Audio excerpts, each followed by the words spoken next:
Yeah, sorry about that. My Discord is actually on fire right now, and it is like it's looping the update prompt. I don't know if it's like a common error or not. I'm about to just like Control Shift Escape, and oh my god, dude, it's just like freaking out right now.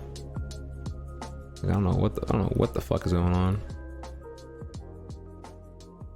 Are y'all familiar with here? Like, I'm just gonna fucking end task.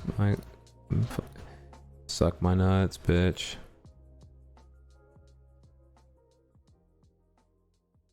Oh hey, I fixed it now. Okay, I don't know what that was. That was stupid. All right. So remuting again because I gotta fix this shit.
All right, everyone. Sorry about that wait. There was a Discord was like on fire and everything like that, but it is about time that we get to the first ever super scuffed presentation of the Tri-hex podcast. I don't know, it's some vague, all-encompassing name here. Bringing in here we have QTCinderella. You guys may remember her from the most recent Raj Royale Battle Royale podcast. She was the second place finalist. Me versus her in the final round. We had some sweet chemistry over similar ideals and perspectives and similar levels of being woke. I hate even using the term woke at this point, but like, and your chat called you a boomer. Sorry, we'll lower your voice real quick here. So how do I There we are. Yeah. Yeah. So almost a year, my dude. Look forward to an edit of the Raj Real podcast on my YouTube coming next week. Oh, I'm sorry, I fixed it now, y'all. But I'm happy to have you here because what aspired from the entirety of that time was that we agreed that women in gaming is definitely a problem, to say the least. And the fact that you are not a full-time streamer, but you're savvy like a streamer though. Like I felt like you were not oblivious to the meta. You knew what you were doing. You survived the rounds of the Raj Real podcast. So I was just like, well, damn, you are an interesting individual to say the least. So I'm happy to have you on. So thank you. So everyone claps out and hey guys over to QTCinderella here. Am I still under I'm just chatting here. So So yeah, if we can begin first here, though, I think it's important that we kind of frame who you are, and perhaps because I actually know so little about you, but I left it deliberately that way. It's not pregame, so I can make this as natural of an interview as possible. So before we get into talking about the headline here about the biases against women in gaming, can you tell us a little bit about yourself first, like in general? Yeah. It's kind of interesting, like that this is the topic we're talking about because it's very relevant to my like career on Twitch. It's hard calling it a career because, like I said, it's a hobby for me. But I started 10 months ago. I streamed for a solid, I guess like 6 months, just playing League of Legends every single night for multiple hours of a day, essentially, because I play anyway. So I was like, I might as well have someone to talk to. And I had 20 viewers, always. And then one day, one of my mods suggested I try out for Raj just because I kind of have a quirky personality. And ever since going on Raj, I've boosted up to around 300, 400 viewers just based on networking and having that personality. But it's interesting because like I'll be on just chatting and I'll get 400 to 700 viewers. But as soon as I start playing League again, I drop down to 100 viewers because maybe it's girl gamers aren't interesting. I don't know. But Many would say that's because League is dying, but yeah, that's valid. I mean, I'm not a Riot employee, and I'm not in the League directory, so I couldn't say. But I definitely have heard from many. Every time I ask my chat, hey chat, should I get on League? I feel like as like a global human on Twitch, I should probably know more about the culture of Twitch, and I feel like League is interwoven into that ultimately. And I don't know shit about League. And then I always ask them, should I learn League? And they're all like, no. So, that could be part of it. But it is interesting that just like there's different stigmas about people in just chatting. Like I know I was pretty tight knit with the community in League of Legends, and like there were girls that were like, "Oh, I'm never going to be a just chatting streamer because of the stigmas around that." Yeah, see that's just kind of an interesting. Oh yeah, you're already teasing me right down that one there. So we definitely got to get to the existence of the stigma of a just chatting girl streamer or whatever. Or I should say girl stream. I should say just chatting streamer because there's like a lot of stigmas on that end as well here. It's a very tainted directory to say the least. Totally. So okay. So you started streaming about streaming. Yeah, I mean 10 months ago I work full time as an interior designer. Yeah, so it's full time. I'm actually the director at my company, so I work like 50-60 hours a week. And then stream for my only social interaction with people. Cool. Okay. Actually, yeah, I was gonna ask you about that a little bit later on here, actually. But okay. So you started streaming 10 months ago, you said, right? Like, now, real quick on that one here. How long have you known about Twitch? Like, did you know about Twitch before that, or discovery of Twitch and streaming itself were both like same time? I've known about Twitch for about 5 years, which is how long I've been playing League. So I've known about Twitch since I've been playing League. Okay. Gotcha. So I want to go into this next one here then. How long have you been hey, this is such a cringe word here, but how long have you been a gamer? Like how long have you been have you always been an active person who plays games? Yeah. So I grew up, like I have 2 brothers and I grew up playing video games like my entire life. So like, of course, all the Marios, everything like that. When I was in high school, I got really, really into Halo. I actually like played competitively and went to different tournaments and stuff like that. And then Halo, unfortunately, died, and it died very hard. And I didn't play games for maybe 2 years, and then I got into League. Gotcha. Okay. Actually, I had a theory that it was either you're like a family member that very likely got you into gaming. Because what I've observed so far is like all the girl gamers that I've gotten to know, typically the context is like it's not that you get into gaming from like an independent interest, which it certainly does happen and it's possible. And I'm not saying that it's like that's like a bad thing if you are crushed into getting into gaming. But I usually what happens is like it's an influence from a family member that was already a very open gamer, whether it be the mother, the father, or a sibling of some sort. So it's interesting that I bullseyed that dart there. My parents actually used to play like Mario back on like the original Nintendo. Like they used to play Mario and have like date nights playing Mario. So it's just like it's always been like video games have always been in my life. Like it's just normal. Gotcha. Okay. And then so you already covered I guess, okay, the last thing about the introductions here before we get into the nitty gritty was I kind of wanted to know more about your job history.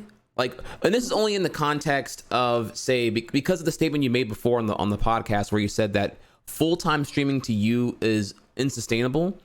So I'm kind of wondering, like, is there like a previous job experience you had that maybe it deterred you from something as, you know, self-employed oriented as live broadcasting, where there's no safety net and it's just like it's all you know, you if you fail or win or whatever, That's or interesting. I haven't thought of it that way, as like self-employed. That's interesting. I've had a job ever since I was 13. I've always had jobs. I've never been fired. Really got another job that paid better, like so on and so forth. So I'm like the director of, like, since I'm the director of my company, like I don't own the company, but I'm pretty close to self-employed. Like I can go in whenever I want, and like as long as I get everything done, I can do whatever I want essentially. Mhm. But I hadn't really compared, for some reason I hadn't thought of Twitch as self-employed. What it is self-employed. I just have never thought, like I've never seen it from that perspective. what would you consider YouTuber self-employed? No, like I just never really thought of it actually. Like I never really realized that it. Yeah, it's you. Yeah. You're Yeah, in charge of your own obviously, brand. You can do whatever you want to do. It's about, you know, your outcomes are as proportional as what you put into it, like a self-employed person. Yeah. You're just using the platform, really. But I mean, you're using the platform, but you're not mandated to stick to the platform. You're using whatever's successful. And you know, they're not gonna, like, you know, tell you, okay, here's your flat check because you streamed 60 hours this week or whatever. No, it's like, Yeah. you know what I'm saying? So yeah, I would consider it, you know, definitely in the directory of self-employed. It's definitely a hustle like one. So but okay, that's good though. That's fine though. We don't have to. We can kind of contextualize job history when we get into like some of the, maybe perhaps one of the economic questions I prepared here. So, do we want to like recap? I kind of forgot exactly what we touched on the Raj podcast concerning women on Twitch. We were kind of like on the very end of it because our final round was like so brief. We only had like 5 minutes to even talk about like the whole thing here. Do you remember what we talked on, or what we're like what we're gonna like elaborate on further going in tonight on this like very encompassing topic, or very broad topic of biases with women in gaming? I don't know. I mean, there was I don't know if you saw the live stream fails clip The of one me just I recall saying, I recall there being a clip of the clip that went viral on the Reddit was that you said that live streaming is full-time live streaming to you, in your opinion, for you, is unsustainable. thank you for saying the "for you" part. Yeah, I have to. Yeah, did because not see that. well, I imagine that's actually why it got clipped that way, because they probably incorrectly concluded that you meant that in general it's unsustainable, which is like, you know, a very clickbait thing to say. So I don't, maybe, but feel free to elaborate though. The interesting thing about that, I would say, is, and this might be off topic, but I feel like I should bring it up now, is the way that other streamers reacted to it. You know, obviously people watch, like I do it. I watch live stream fails and I react to it. I comment on it. You know, it's part of like my way of knowing what's going on in the community. But some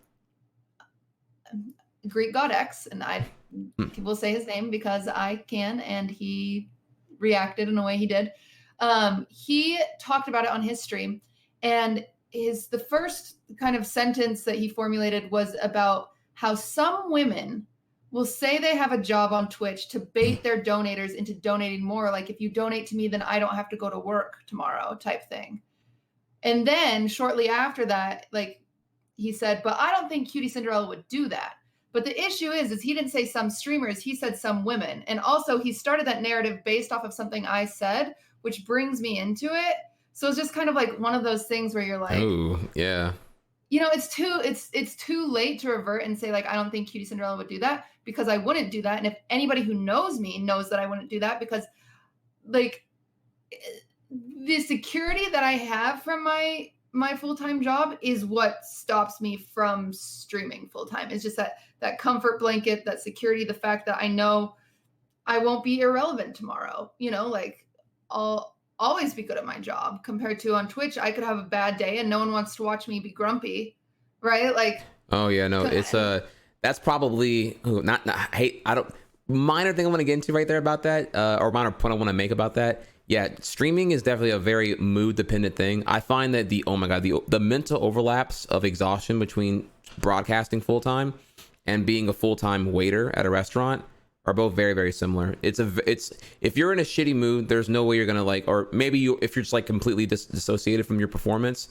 then maybe you can be like a badass waiter or waitress whenever you're in a shitty mood. But if like, it's a very mood dependent thing, and I feel that way as well, especially in broadcasting and streaming, because like the longer you're a veteran watcher of me, the more you know, and I can't be disingenuous. I can't half-ass it. If I'm in a shitty mood, then at least how I operate now, my goal is, all right, to get out of the shitty mood and like solve the problem, get out of the mood, get the mood stable, getting positive, because I gotta be a charisma, you know, I gotta be a charisma t-shirt cannon essentially, you know, whenever I'm live. So yeah, it's you know, and comparatively with like, I would say like maybe perhaps most regular jobs, you don't really have to explicitly be in an uppity up mood in order to get the job done. Like I can literally close my office door and just work. Like I can just go, and it doesn't matter. I don't affect anybody. Like if I don't want to talk to clients, I just say like, send them my voicemail, I'll talk to them tomorrow type thing. Like, you know, like compared to streaming, obviously everyone's had a bad stream, right? I've had plenty of bad streams,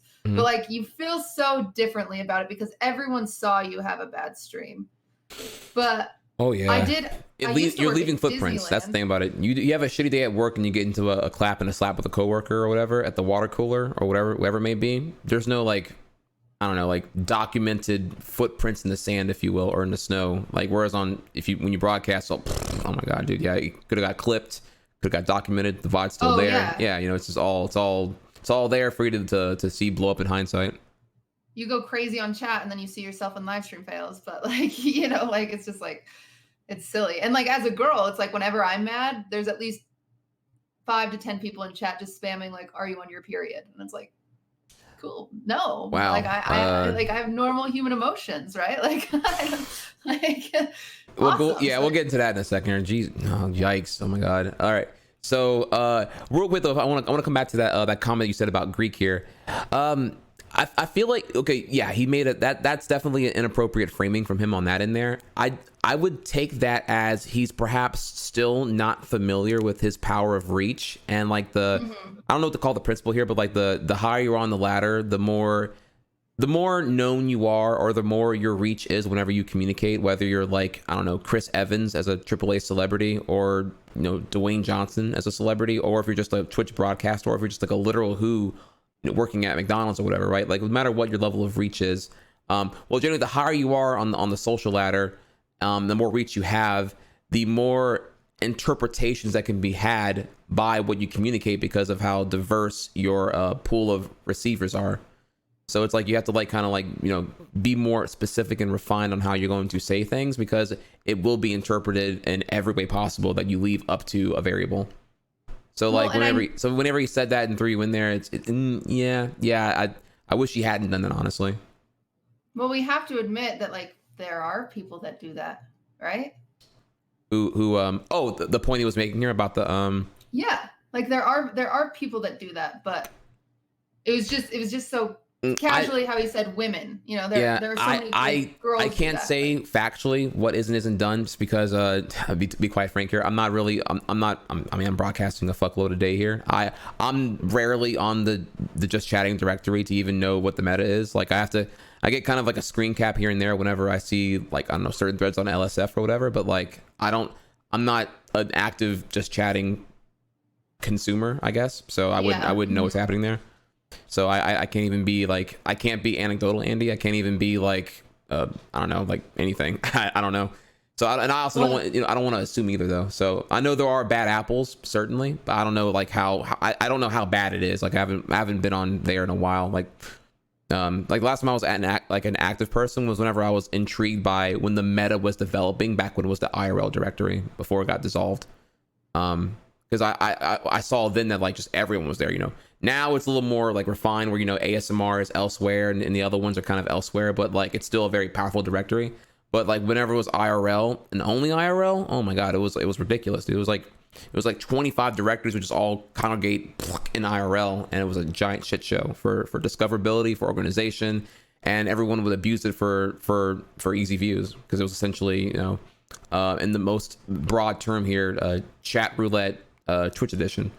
And I don't mean that. I don't mean that in a sexual sense. Like you don't know what you're gonna get. Could have been a dude fishing. Could have been a dude breakdancing in the garage. Could have been a guy repairing his car engine. Could have been whatever and anything there. So, I'm sorry, I kind of went a long tangent there. I apologize. But point is, I agree with you though. He that probably does exist. And that is unfortunate. The whole women saying the job thing.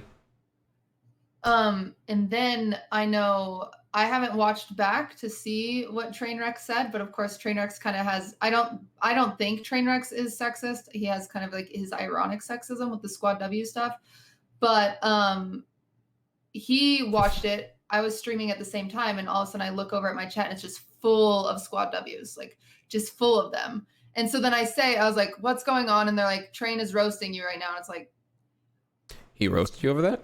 Like I don't know what he said, but it's one of the, like, I haven't watched it back mostly because I was like, I don't want to hear it. But it's one of those things where it's just like, people need to realize that every narrative you create, you're talking to thousands of people, and you're just growing that, it's like the rock that rolls down and just collects more moss. Like, well, I guess it's also important here too. Like, it's important to understand too the messenger. You said that someone in your chat, probably from his chat, said that he was roasting you. I'm not defending him. So that's a good point. No, that's a very good point. It is definitely what you got to think here. And this is me trying to be as objective as possible here, chat. So don't overread this and don't overread into this here. But I would say that it's a given because of Trainwreck's frequent recaps of live stream fails that he does, I think near daily, if not daily at this point on his streams. You probably have a pretty huge portion of his audience are active LSFers, and if they are, then they're probably into the conflict and the drama that may come from streamer interactions. So it wouldn't surprise me if one person would just want to facilitate that by summarizing him watching your clip as him roasting you. So it's important to keep that in mind too. I would the messenger is also a variable in this entire thing. But I don't know. But I don't know what he said or did here. But it's just important to slow down and think about that first. But of course, just review the VOD and see. If you want easy views, just review his review and see and react to it. Yeah, that's a good point. Yeah. Those are the facts there, right? Like either you can let Reddit win or you can win. So fuck it. You react to the react and go from there. So exactly. That's an idea. So we can get further into that if you want. If you do know what he did, we have a discussion we can talk about there. But I don't. But you don't, right?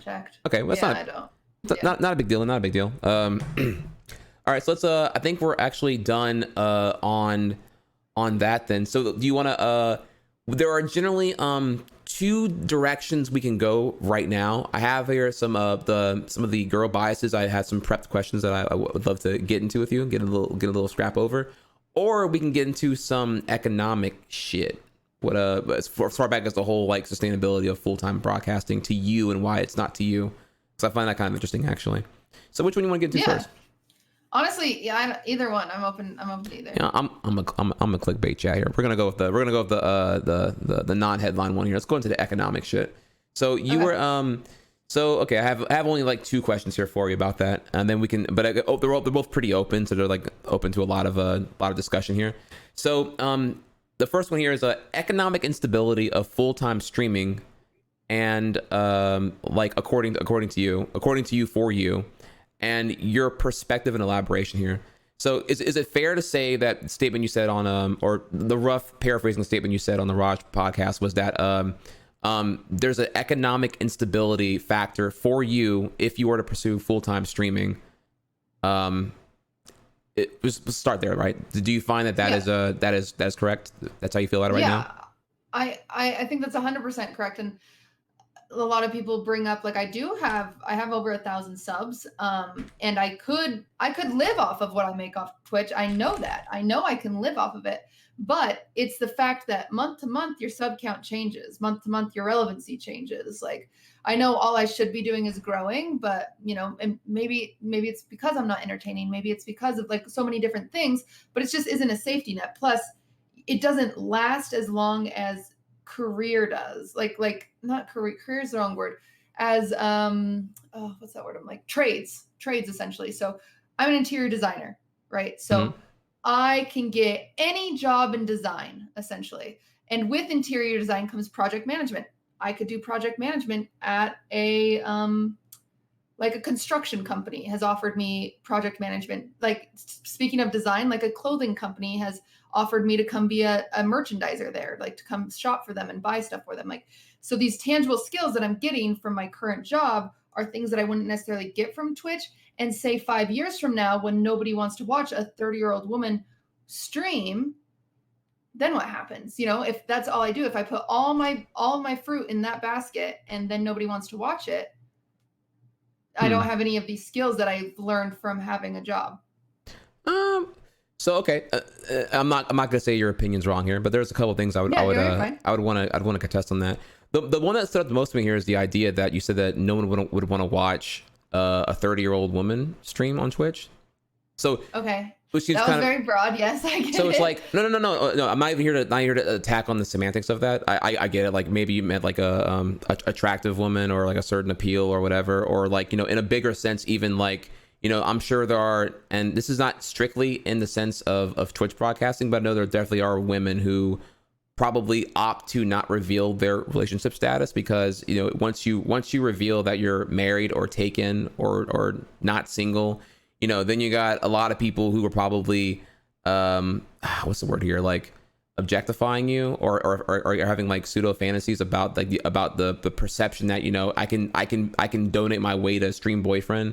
And then I can maybe perhaps like, you know, become her main mod on her Discord. And then I can eventually like have mod meetings with her on the Discord. And then I can, you know, eventually, you know, win my way into the friend zone and then get, you know what I'm saying? Like you can do all that, right? Like there's you know, the escalation of grooming that comes into play here, those kind of things. But whenever you cut it off right away by being transparent about like whether you're single or not, and ultimately it does affect your income. So it just complicates things. It creates skewed perspectives. And I don't honestly blame anyone for not disclosing that because you don't have to. It's not their business, you know. So in the first place, but going back here though on the whole point is that I'm not. I wouldn't paint that actually. I would say that you definitely can.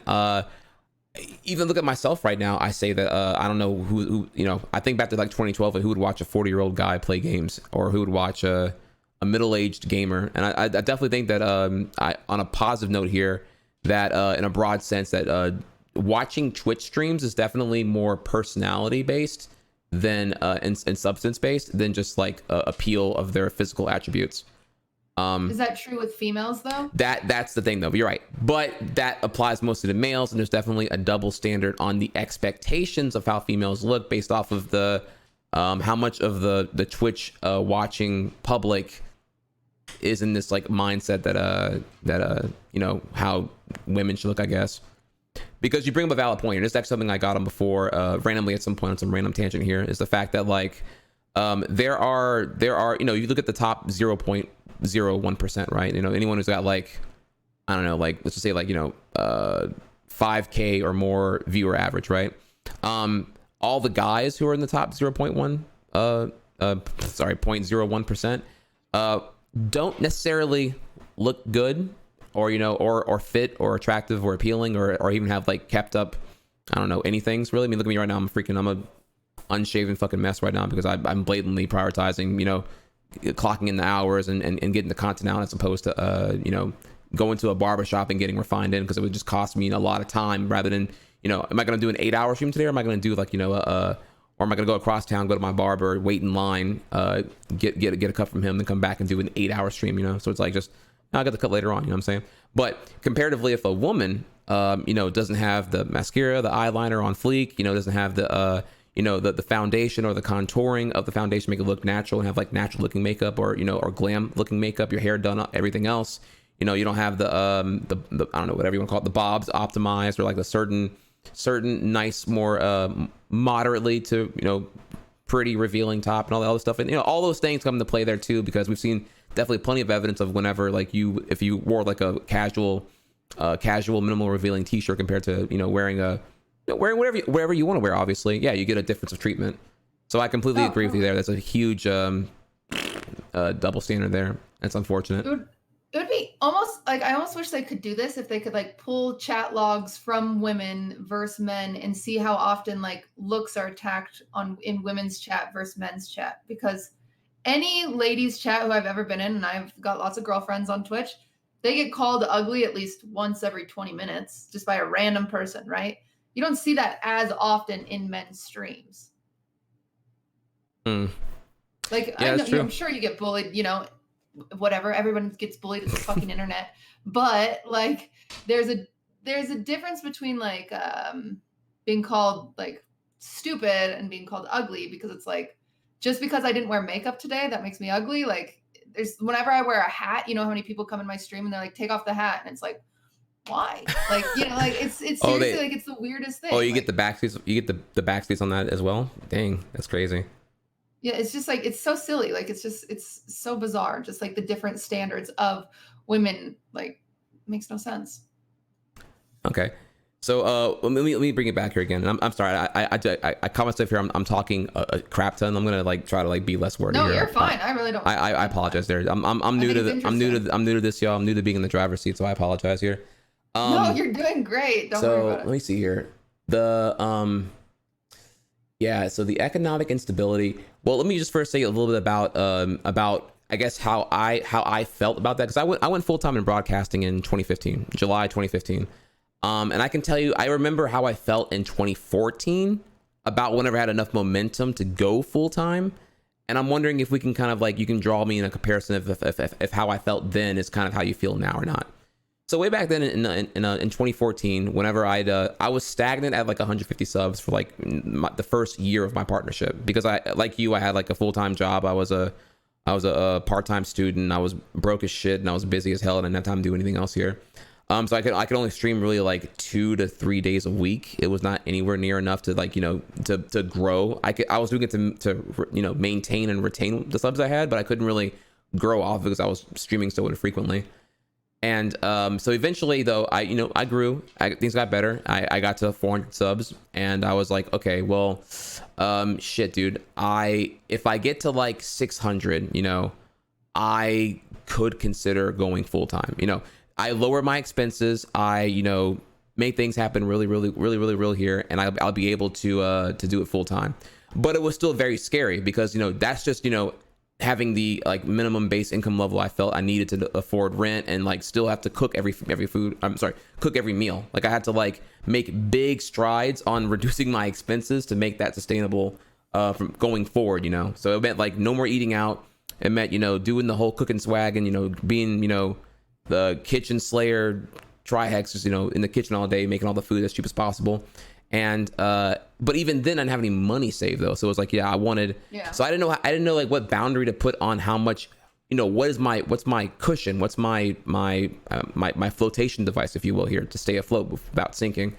So I was like, okay, I guess I need like, I don't know, like $5,000 to like to comprehensively never feel the stress of like needing to, I don't know, bail out or eject out of the pilot seat and have to like go back to working or whatever. I can just like grind here because, I knew that the idea of linear growth is an assumption, just because I put in 6 months of time on full-time broadcasting, I expect to get, I don't know, whatever, X% per month of, consistently, X percent of growth. Like it doesn't work that way, right? Like it just, it's shit's wild, right? Shit's wild the whole way here. So I knew that I wanted to have a big buffer to get that going, and that's what scared me first. Like that's what held me back a lot, was just the idea, like, am I really ready to? It felt like I was diving off of a cliff into the ocean. Like, because once I do this is like a huge thing. Now I'm going to lose my job, my seniority at the job I had, and am I really ready to like go all in? And do I have enough content? Do I even know what the fuck am I even going to do? Like, what, like, sure, I might like be the best thing I'm currently doing right now within 6 months, but what am I doing beyond that? Like, what's my year 2, 3, 4, 5 plan for streaming? I didn't know, and it was scary. But that was, that was just me in 2014. I haven't told you like how that changed since then, obviously. But I'm wondering, did you have a similar, or do you currently have a similar hesitation in that regard? Yeah, like I'm a big planner, so I'm always thinking like, 5 steps ahead of everything. And streaming's a big anomaly to me. I don't know what could happen. Like I could try it, but like it's just I know how safe I have it now, and so it's just like it's the anxiety behind it. Like part of it isn't even just the financial aspect that I'm worried about. I'm anxious about it. I'm anxious about not having this. Like I'm not brave enough, if that makes sense, just to take the plunge. Like, and I've said to my chat, like if for some reason I ever get fired, like which will not happen. Like there's just no way I could get fired with the seniority I have where I'm at. Like unless the whole company goes down because of some scandal or something like that, I will never get fired. But if I ever did, then I would try full-time streaming. But it's like, even that's terrifying. Like I don't know. So I think it's a mix of knowing that it's financially unstable for me, and also it's just scary to try to be relevant. And like my stats specifically, like I have 1,500 subs, but, and I'll just be frank, 300 of those are real subs and 1,200 of those are gifted subs. Oh, yeah. So it's it's pretty huge. That's a very valid elaboration on that statistic to understand what that means. Yeah, you have to convert them. How many are going to retain is like entirely up to probably mostly up to your ability to frequently stream. Yeah, so it's like 1,500, 300 for 2 things.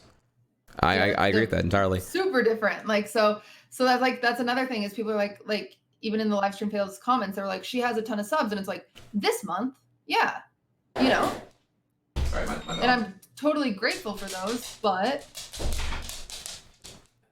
sorry about that. No, I totally get that actually. And let me just real quick here elaborate further for anyone who just joined in here. The QTCinderella statement was not that full-time streaming is economically unstable, more that for her, in her opinion and her preference of her own independent self, which is totally fine. There's nothing shameful about that at all, in case anyone is trying to like persuade that on you here. What you're doing is the equivalent of like someone like I could be an art major, or I can become a business major and just like do something in vague economic fields. So it's just like, and that happens all the time in colleges and universities. So that's like not a big deal at all. Oh my God, of course, now my cat wants in here. Good Lord.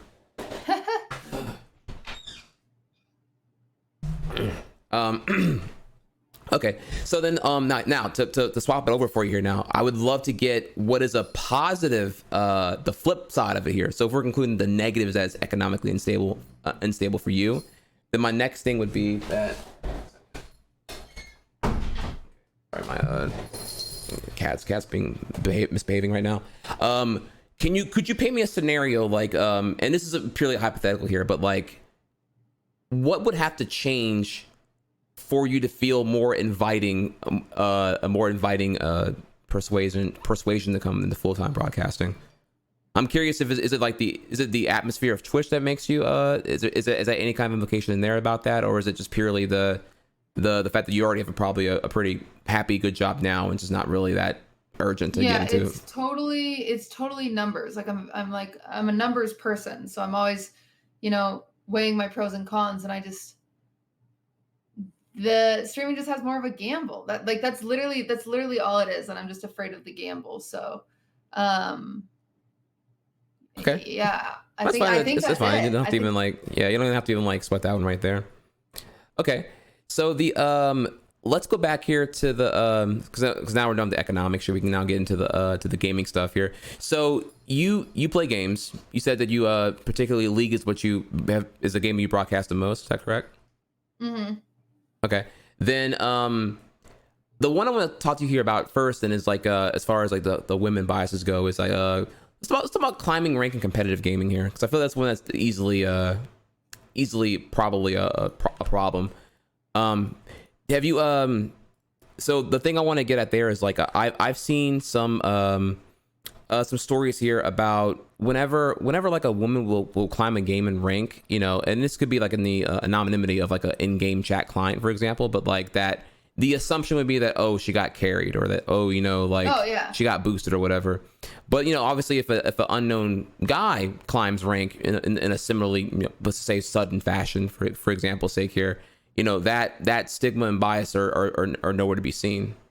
I mean, there might be some call-outs whenever you get to a certain arbitrary rank level at an incredible speed here, but have you ever experienced this yourself any kind of way? Like, I guess like Yeah, whenever. the funny thing is I'm not even good. Like, keep that in mind. I am shit at it. I just love it. Like, I'm so bad at the game, which is sad. The amount of hours I spent on it, how bad I am. But even like ranking up 2 ranks above mine, people ask if it's been boosted. Like, that's just it's just like a very normal conversation to be like, no, it's not, or like who carried you, or where'd you buy your account, or who gave you your account, like. Okay. Do you So I mean, that's just like a normal thing. So that like, it's I wish I knew. very, I wish I knew normal. League better to ask more important questions here. I kind of want to ask: do you ever get like, do you ever get told or like backseated on what role you should be playing? Like, I don't know if like if it's like hey, you play the healer or play like the non-asserter, and I don't know what the fuck it is in League, honestly, but like. Can you tell me about that? Does that actually happen at all? It's a support is what it's called. Essentially, it's a healer.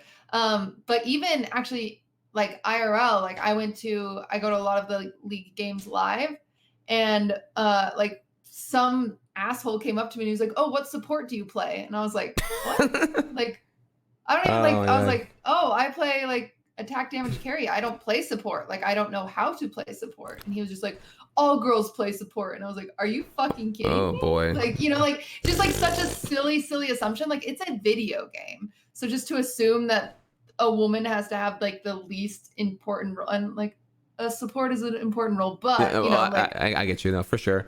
Yeah. Oh my God. It's just silly. Like, it's so silly. And people all the time, like, even when I'm loading into a game, they're like, oh, you have to choose support. And it's like, no, like what? Like, it's so dumb. Oh, get in the kitchen. I don't know. It's almost in the same sense here. I also wanted to ask, what's my follow-up question to that one? It's kind of the equivalent, I feel, of if you were to go to like a gaming tournament, or like let's see with like DreamHack Austin, right? You go there to the big ass LAN and everything else here. And I don't know, someone's like, oh, where's you're with your boyfriend? Like, you get the same assumptive, like, loaded question here as well, right? Like, I guess my question there is, like, does that ever happen? Like, have you been to any, like, gaming events and seen a similar thing happen there? I know it's not quite the same here, but asked that. So no, not me in particularly, but I mean, I feel like I have a very different vibe than other females, if that makes sense. Like, I've always been more of like a guy's girl. Like, I've always been someone that's like, oh, like I can hang out with Blair and like drink beers with her. Like, it's not like, some like, I'm not like trying to like define different types of girls, but there are different types of girls. And so I feel like maybe I'm a little different because I don't come off that way, essentially. I don't know if that's like a fair thing to say.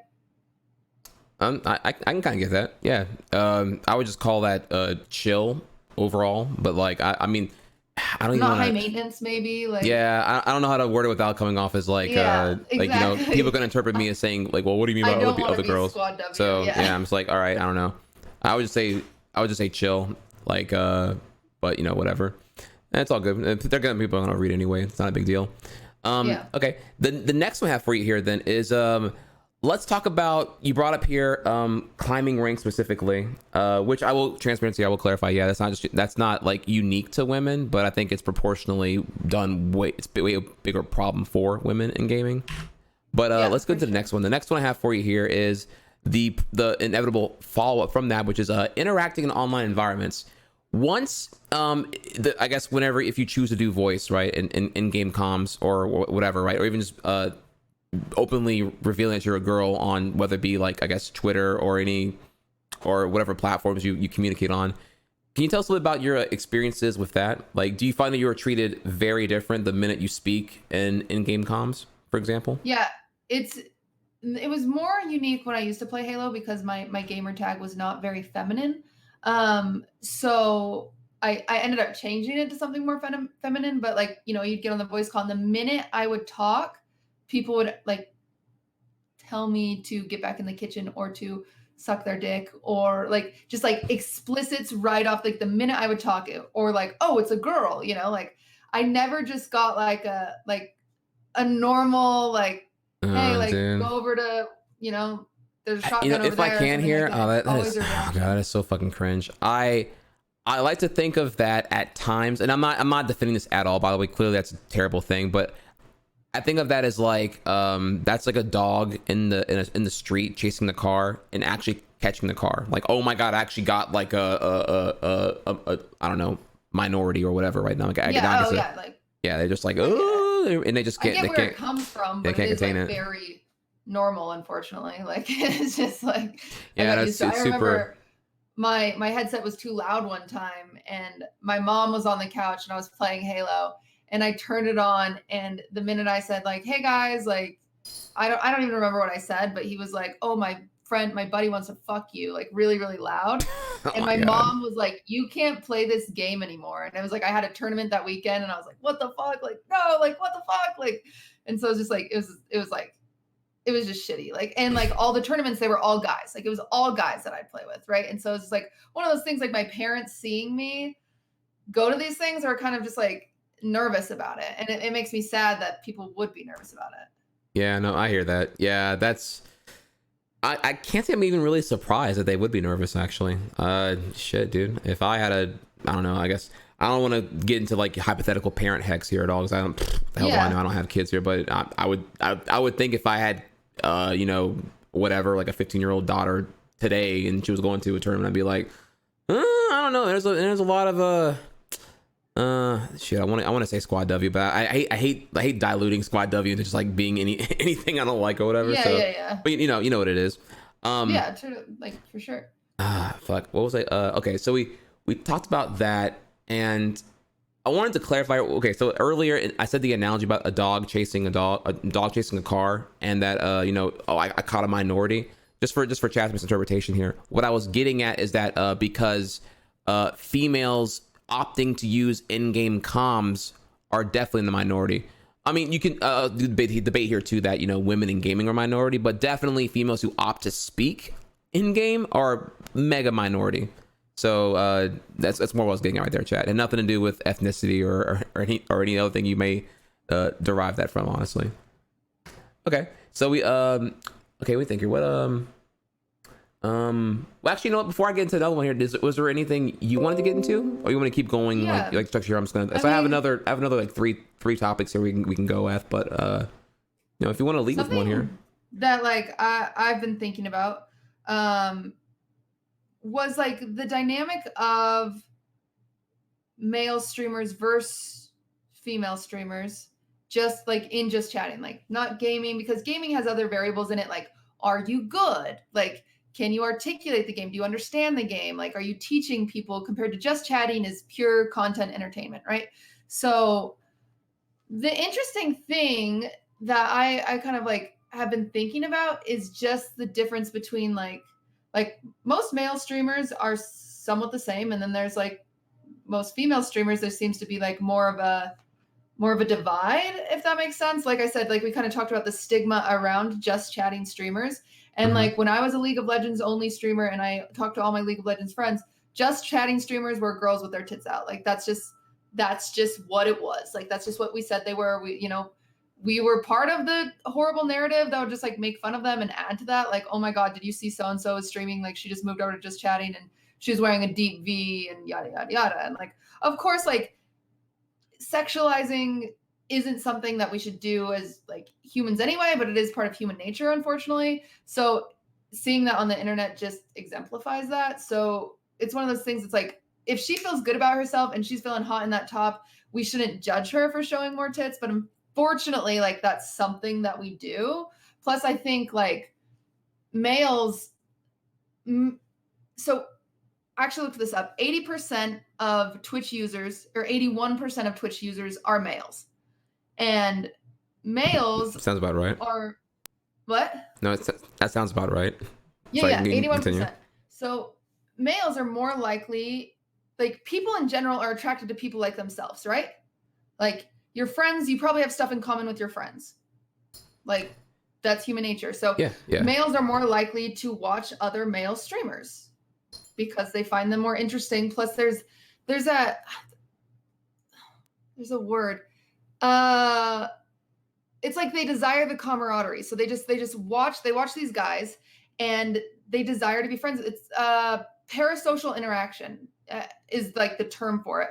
So it's like the psychological reference of watching a relationship and wanting to be a part of it. So it's kind of like you watch E-Rob and Miz and S-Fan and you're like, oh, those are like, I want to be one of those guys. Like, I like watching it because I feel like I fit in. Like, I feel like I'm a part of the dynamic. Like, I envy that friendship, and this is my way of being a part of it, is being in their chat. You know what I'm saying? Right. So it's much different with female streamers, because I would say a lot of female, and this is broad and I don't have data to back this up, but it's fine. Some of the viewers of female streamers, they just want to be that female streamer's boyfriend, right? So like, that's why they're in chat. That's why they donate. Like, some people have ulterior motives to being in the chat. And I feel like that's what makes me different is well, there's probably 10% of my chat wants to date me, but like a lot of my chat is just there to hang out with me because that's the community that I've created and I'm really proud of it. But am I in a lower percentage of females like me on the platform? Yes. And I think that's part of why like my success rate is different, because most people click on a girl and they are ready for someone who just smiles and bends over to write your name on a board or something like that, you know? Right, and that's not something I do. So it's just very different to have people look at me like a homie they can hang out with, like they look at the guys. That makes sense? No, I kind of a long tangent, but no, I get what you're trying to get at though. Definitely that, yeah. Yeah, be part of the squad, be one of the boys. And then like, yeah, there was.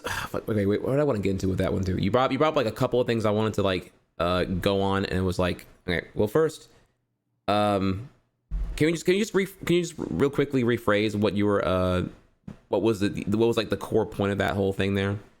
So so I would say some streamers and just chatting or whatever have their tits out, and that's a problem, and that majority of Twitch users are male, and that leads to the biases that like guys can simulate that camaraderie simulation more often and get easier success. Is that what was kind of reframe the formula we can bring all together? People that are like, you know, people are attracted to people that are like them. If 81% of the viewers on the platform are male, then they are more likely to watch male streamers. Like, that's just, I believe that's human nature. And then when the meta of females on Twitch, I would say majority is fair to say, are girls that play up certain assets, then girls that are not like that are the minority of even a minority, like a sub-minority of a minority. Does that make sense? Like, yeah, I got you now. I was trying to like take it so I could like figure out what to call the topic currently we're talking on, but I don't know how to really that's really more what I was trying to like figure out, chat, with how to. It's kind of like the social dynamic of viewers and streamers, you know. All right, well, let's call it that then.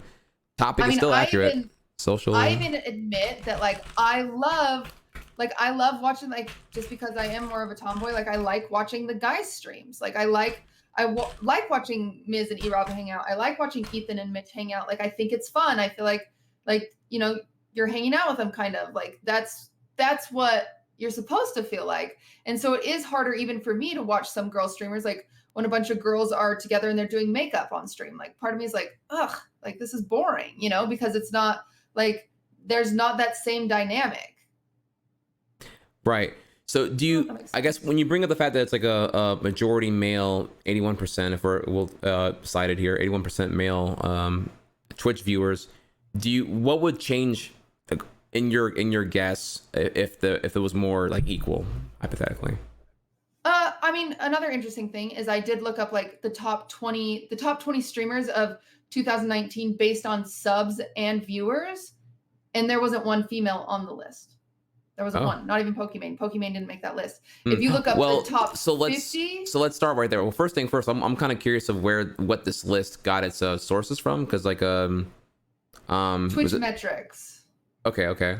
So based off of subs and viewers. But then if you look on just followers, like just top streamers based on followers alone, Pokimane is 13, but she's the only female on the top 50. So that's 0.02% literally of the top 50. There's one female. Shit. You know, so like maybe like that's an issue of itself. Like, you're not going to attract more female viewers if you only have one big female streamer. Like, yeah, certainly that. Whether you like it or not, here and this is kind of like, I guess, like I want to word this correctly here, because because I guess I hate encompassing things so hard here, but majority of the female streamers do abide by some sort of meta. I think that's a fair point to say there. The expectations upon that meta being executed lead to people expecting the, I don't know, I guess the tits out, the V-cut shirts, the dry erase board, the squatting to I don't know, put the Just Dance streaming, yeah, all that stuff, right? And yeah, I guess that's really we're gonna get to solutions here in a bit, but that's kind of what in general, if we had a boosted representation of diversity of women in gaming, it would be, I would see other things get out there, and then the expectations of women doing anything other than the ditzy cutesy meta that we have on the majority sense now would see things get better, I would say. Okay, well, thank you for that. That was actually a really good point. I thought that was a really good. I wish I had more to say on it. I don't know. It's just like, it's such a deep hypothetical as far as like, oh, totally. What if I don't know, what if more girls are on Twitch? But then then the question becomes then, okay, well, what can be done to like bring more girls on Twitch, right? And it goes back to the same thing for me, which is like boost diversity and representation on Twitch by I don't know though. I don't know. Like I guess I don't know if I don't really have any like super duper 5 head IQ ideas over how that would happen. I just think that like, yeah, I wish that there were more girls on Twitch in general, period. Yeah, I don't know the stats or anything like that, but like a lot of it falls down to even the marketing of video games. Like I would say the marketing is very heavy. Like it's like usually violence forward, like loud noises. It's very intense. And like, I feel like that turns females off. And I'm not trying to have stereotypes, but the interesting thing is most people like problem solving, right? That's why like Sudoku is popular. That's why Tetris is popular. That's why games like that is popular. And so it's like, I feel like if more females knew that video games are just like fun problem solving, then maybe they'd be more attracted to it, but it's not how it's being marketed. Ooh, okay. I do agree with you there in some aspects. I'm kind of curious here of can you tell us a little bit about perhaps your friends who are also female and like the non gamer female friends you have? Like, can you tell us a little bit about like what they perceive video games as? Like, I don't know, to like your yeah. Please, that is actually really good. I'd love to hear this. I don't have any friends that play video games, like in real life. Of course, I have my Twitch friends. None of my friends in real life play video games, and they have always made fun of me for it. Like, oh, you're gonna go home to your basement and play video games. It's like, well, it's better than sitting and binging Netflix, right? Because at least one uses your brain. Well, I mean, it's we get into some dice stuff when you say it's better. I don't know if I like. Sorry, I don't know if I would say it's better, but I mean, it's like definitely it's an interactive medium that does require more brain power than just like consuming a static video on a screen. But you can do whatever you want to do. It's more the idea that like I've never been a fan that like gaming is like beneath, I guess, movie watching or TV watching or Netflix binging, right? Oh yeah, it's gaming is like for shut-ins. Like, so that's is how it's seen, right? Like that's how they see me. Like on a Saturday night, if they're all going to the clubs, but I would rather stream, they're like, what the hell is wrong with you? And it's like, because I enjoy this social interaction more than I enjoy like, I feel like, sometimes real life can be more superficial. Like you go to the clubs to what? Like dance and like, yeah, I don't know, like it's silly compared to here. It's like, I feel like every single day I stream, I am creating more relationships with my chat, and we're becoming better friends, and we're getting an even better community every single day compared to the superficial value of going out to a club and having small talk with a bunch of strangers. Yeah. No, I agree with you. I probably know more of my own chat audience better than I do my next door neighbor. I mean, that's a pretty common one. Yeah, for sure. So you remove the alcohol from the variable of a club, and it's like, ooh, wow, this is actually really awkward. This is really awkward and debatably boring. So, but I mean, obviously, the subjective Andy we're talking right now. So I'm obviously not a club goer, and you don't sound like one either. So I agree. Yeah. That's why we're here right now. We could be, Thursday evening, we could be out, clubbing, but here we are streaming. So I get you on that right there. I guess okay. So yeah. So you're anonymous. Or one of your like anonymous, or maybe like I'm sorry, let's do that. One of your anonymous friends who are female has a perspective that, you know, that games are weird or basement dwelling or whatever. Do you have like any insight over maybe why she would feel that way about it though? No, I think unfortunately, I think that's just society's perspective on it. I think that hasn't changed for quite some time. Like, yeah. What can change that though? What, like, I guess what's is it go back here to the marketing of games, or like I'm trying to think here, like because the ones who get it really well. Like you get it, you understand it, but it's the ones who don't. It feels like it's so like, I don't even know. It's so far removed from reality.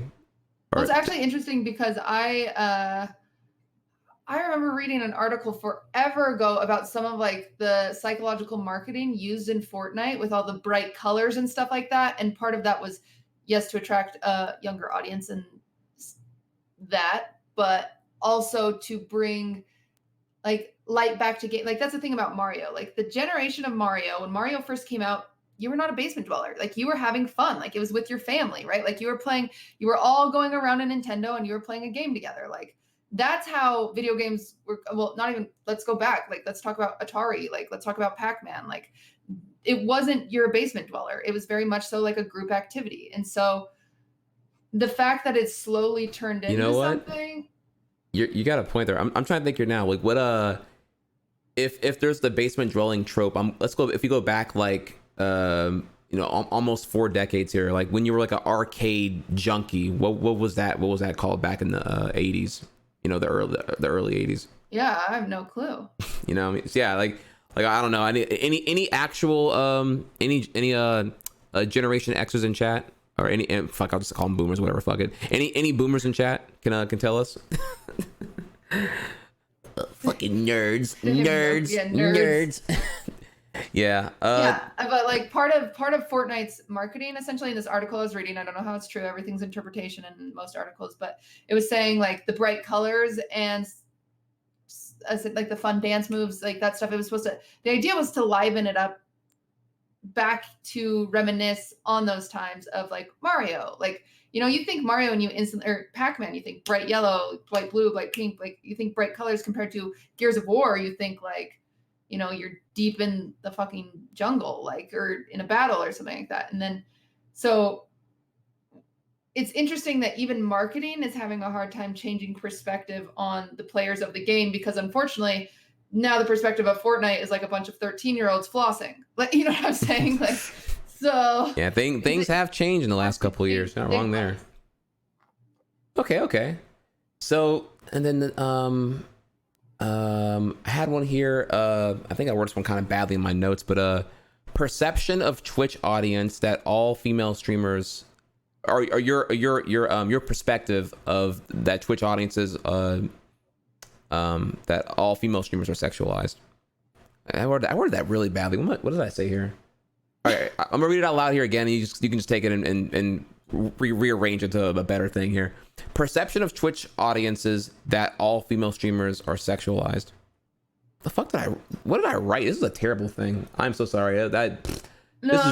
Kind of stuff here. Well, the thing is I think anyone can be sexualized. There are very attractive males on Twitch, but that's just, the audience is different. You know, there's a really hot guy, and there's, again, the range, let's say, you know, 20% are female. Really hot guy with 100 viewers, 20 voices, if saying he's hot is different than a girl with 100 viewers and 80 voices saying she's hot, you know?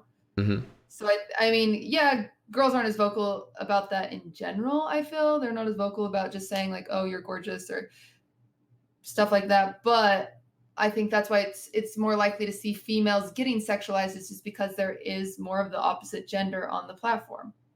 Yeah. Okay. No, I agree with that. I'm sorry. I'm actually going to delete this question because I don't even look at it anymore. It was so terribly written. Holy shit. You're good. Okay. This was and this is actually our last one, and then from there we can kind of just freestyle until you're like out of gas, and we gotta just like slow down and wrap it up here. When it comes to thirst, when you're being like sought after in chat, right?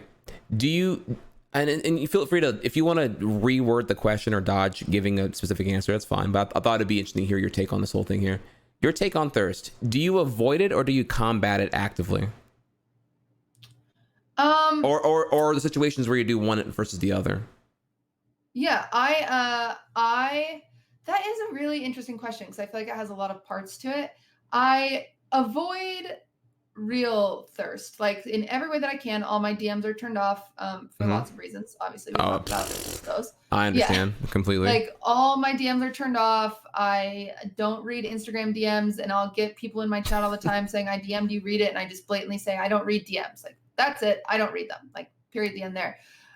When people are in chat, like and they come in and they say like, "Oh, you look nice today," or "I love your smile," like I think that's appropriate. I don't think that's thirst there. But when they are blatantly like asking to like date me or can I meet you at TwitchCon to take you on a date, then usually I just shut it down in that moment. Like I say, like, my chat is very like we're roast friendly. And so if you're going to be a part of my community, you can expect to get roasted. So usually I roast them in some sort of way, just like, you actually think you have a chance with me, or like, something along the lines of like something silly, like something just frivolous and stupid like that.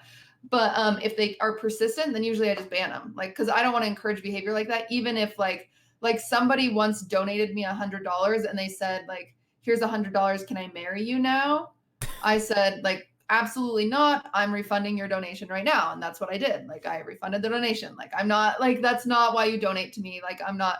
I don't think that's funny. I No, don't think that that's was really good appropriate. of you to very wise of you to do that, because yeah, that oh man.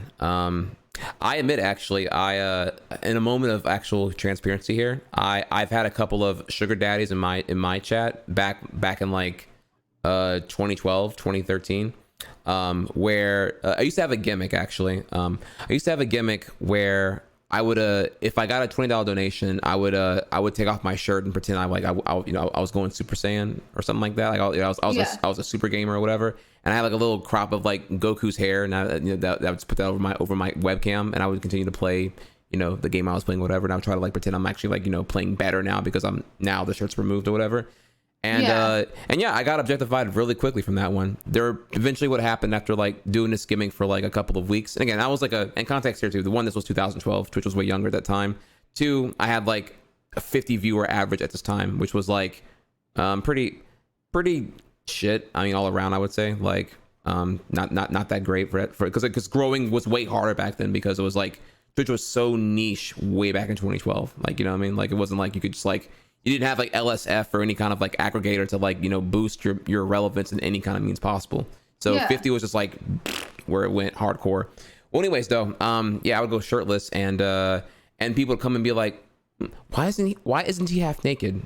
Like they would never say like, it was always like, why isn't he half naked yet? Like they already got like the hog out ready to squeeze because they're like ready to see like delicious man nips and want to just like splooge on their keyboard or whatever. Yeah. So it was like really. So I get that it was really weird, and what it made me do was like stop doing it. I mean, it was lucrative because I was getting like quote unquote easy money, because I was just like, it was a guaranteed $20 donation, take off your shirt, and be oftentimes funny, by the yeah. same person, by the way, who would do it. They would just come in like, oh, he's not shirts yet, 20, throw it at me. And but yeah, I've learned the lesson of enabling those people, because like, man, the minute I stopped it, they got really upset. They got like super triggered, and they like, oh, I no longer have the power to like, get my way. So this person's no longer, malleable to my will and need. So fuck it, I'm gonna spend my V bucks, elsewhere, I guess, or whatever. So yeah, I think the minute you give anybody too much power is like when you lose your own control. Yeah, I mean, obviously. definitely agree with that. Okay, so you so it sounds like yeah, you combat it whenever there's like when there's room for interpretation for like any kind of like anything near an unauthorized physical meetup or whatever like that, anything creepy, you immediately combat it. Yeah, But well, and I have seen like, and I can quote this because I saw it, but I've seen a girl streamer say like someone in her chat said, "Oh, I make this much a year. Is that enough for you?" And she said, "Let me see the biddies then." Like.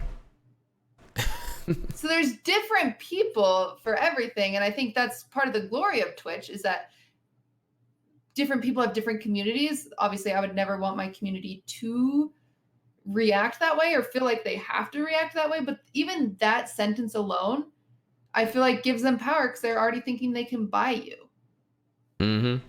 Like, yeah, viewer entitlement is a very, very dangerous thing. So I completely, I've seen that come firsthand on many people, especially if you choose like metrics, like if you do like what's popular rather than what you want to do, and you get burnt out, and then you want to revert back to the thing that maybe brought you joy by making content for yourself rather than for your community.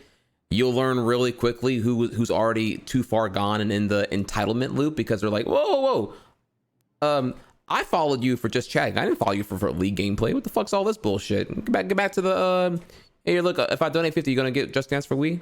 Are you gonna get Just Dance so we can dance on stream or whatever? So that becomes problematic very, very quickly. So I totally understand that.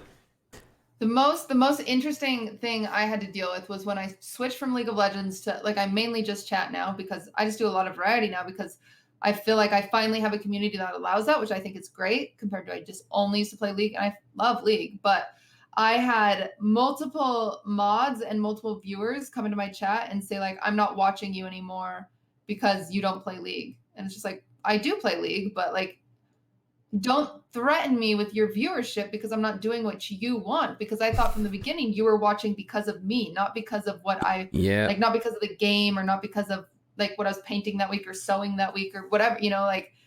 So it's just like the control that sometimes even like mods think that they have over you is just like, no, like, I don't owe you anything. And if you enjoy watching me, then you enjoy my personality no matter what I'm doing. Yeah, that's pretty cringe right there. That's definitely also, that was an attempted power move, and you called that shit out. So yeah, good on you for that one. Yeah. Okay, let's see here. Okay, so where do you want to go with it now? I mean, we're definitely over time. We're over the hour now, but we can were there any topics particularly about the biases of women in gaming that you wanted to go further in on? I think kind of something you touched on lightly was just like the most oppressed group overall on Twitch. I mean, we kind of talked about the difference between like on Raj, they said like women versus men, or women versus like African American men, women versus whatever type of race. And then we kind of talked about like the LGBTQ community. Is it QA plus? Sorry. LGBTQA. Well, I don't know what the plus is in this point. I know the A is asexual, but what is a plus like meant to be, like just include the other? Yeah. Gotcha. Maybe.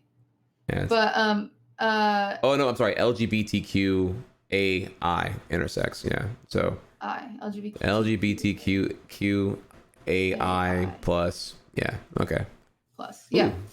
But I mean, I don't even think this is an argument to say that of all race, all genders, all areas, and like, of course you can argue. I mean, I'd love to see your point. I would say that the LGBTQAI genre of Twitch is the most oppressed out of anyone and does receive the most harassment out of anyone. I'm sorry, one second here. I just got a $20 donation from someone named Sugar Daddy whose message was, for old time's sake, Trihex. Oh my god, dude. You gotta do it. God. I mean, you have to. Oh my god. Well, I'm glad you were able to donate again to feel that rush of the 2012 era Trihex, but sadly that is over now. Oh my god. So I'm sorry. Imagine you just do it right now. You like knock your mic over and just rip your. Actually, shirt I don't even know. Well, on a serious note, I don't even know if are shirtless males allowed again? I never got a clarification on that, honestly. I don't think there is a clarification. I mean, E-Rob does it all the time, and he's never been banned for it. So. Oh. Yeah, E-Rob's like always shirtless on stream. Okay. Not like always, but like often. Okay. I don't know. Shit. Well, either I hope you are correct, or you just snitched here, because there probably are cops in here right now. You know. Oh yeah, there's a staff here right now. Don't let them fool you. No, even. Chat is delusional of thinking there's never cops in certain places. Like a cop can choose to reveal that they're present. They can put on invisible mode. That's just a given. If you don't think that existed like years ago, then you're just like not woke or stupid. Like there's the FBI, the government, the Twitch government, they everywhere, baby. You know, big brother in chat. They're literally big brother in chat. That's weird when you think about it. right? So what you say in chat can and will be held against you. Yeah, you gonna take this long dick. Imagine someone going to jail because of something they said in Twitch chat. Like, here's your log. You said this, and then you monk a W'd, which means you did it. Like, you know, like, yeah, that's true. The monk of W is consent of guilt. Yep. Or you capped it, and so clearly you did it. But yeah, I mean, essentially all I'm saying, of all the groups that I think deal with the most shit, I think it's the LGBTQAI. Okay, so because I mean, like I talked about women, right? Like I talked about top 50.02% is female. Of that list, I didn't see one person that is homosexual or is transgender. Like unless, I mean, of course, I don't know everyone's sexual identity, but looking through it, I did not see anyone. So even more oppressed, I would say. I guess, okay, well, let's just clarify here. So I kind of made the encompassing topic most oppressed group / segment of Twitch. I'm not here to try to encourage like oppression Olympics. This is more like just no. Right. So the reason why this would be worth discussing even now on currently would be more like, okay, well, which thing should we, if we had the solutions right now, which problem should we take out first? Which, if there are like, you know, whether it be LGBTQ, people of color, or women, which one would we attack first? Sure, all of them require being addressed here, but which one is the worst? Which one is the biggest forest fire? Is kind of what the question would become, chat. More of a matter of priority, because clearly you can't just like go to all three at one time and fix it. So that's kind of where we're going at here with that one there. Just to clarify that. Now going into that one. I didn't give it like serious thought, because clearly I'm like, I'm all for like solving all three, and I'm just like one person, so yeah. you take it a day at a time here. But my answer was actually women, but I didn't consider it. And beyond that though, I didn't think about what my number 2 or 3 placing would be. So my guess would be I don't know, man. Fuck, you bring up a valid point here. I mean, POCs get a lot of shit, and I feel like that comes to manifest in the fact that like there's just not a lot of black women on Twitch. I feel. Oh yeah. That could be anecdotal Andy kicking in right now, but I don't see many large size partners of black women. Stats. Like I really would. I'd love to see the breakdown of like men, women, like even then like race and like. But then I think you're LGBTQ, and it's like, yeah, I could just see the whole thing. Like there's like the I mean, I'm super not qualified to talk about this whole thing here now, but like the super stigma if you don't pass is obviously like you just get like shitted on all fucking day, and it's really eating you up, because it's like it's already like, even the idea that like clearly like trans rights or trans pride, it's like, well, the objective for anyone in transition is to be viewed as the finalized version of themselves, not prideful of the transition. So it's like, that can also be misconstrued as well. Fuck, they're both bad. I do want to say that and you got me thinking here. I'm questioning myself now. I thought confidently women would be the answer, but so hypothetically, if you had a wand, if you had like a wand to like wave at one and fix one right now, or fix the worst one, hypothetically, the worst one, is the worst one in your opinion the LGBTQ thing? Well, it's weird, because I think the worst one is the LGBT, but I think you saying like which one would you wave your wand and fix? I would fix women, because I believe having more women viewers and just like stronger women like streamers would in turn help the other community. Like I don't know about race, but would help LGBTQA, because I believe more women viewers are more likely to watch gay streamers, right? Like I find it very enjoyable to watch Jubby stream, or my friend Cootie's stream, or my other friend Late Cody's stream. Like these are all gay streamers, and I very much so enjoy watching them.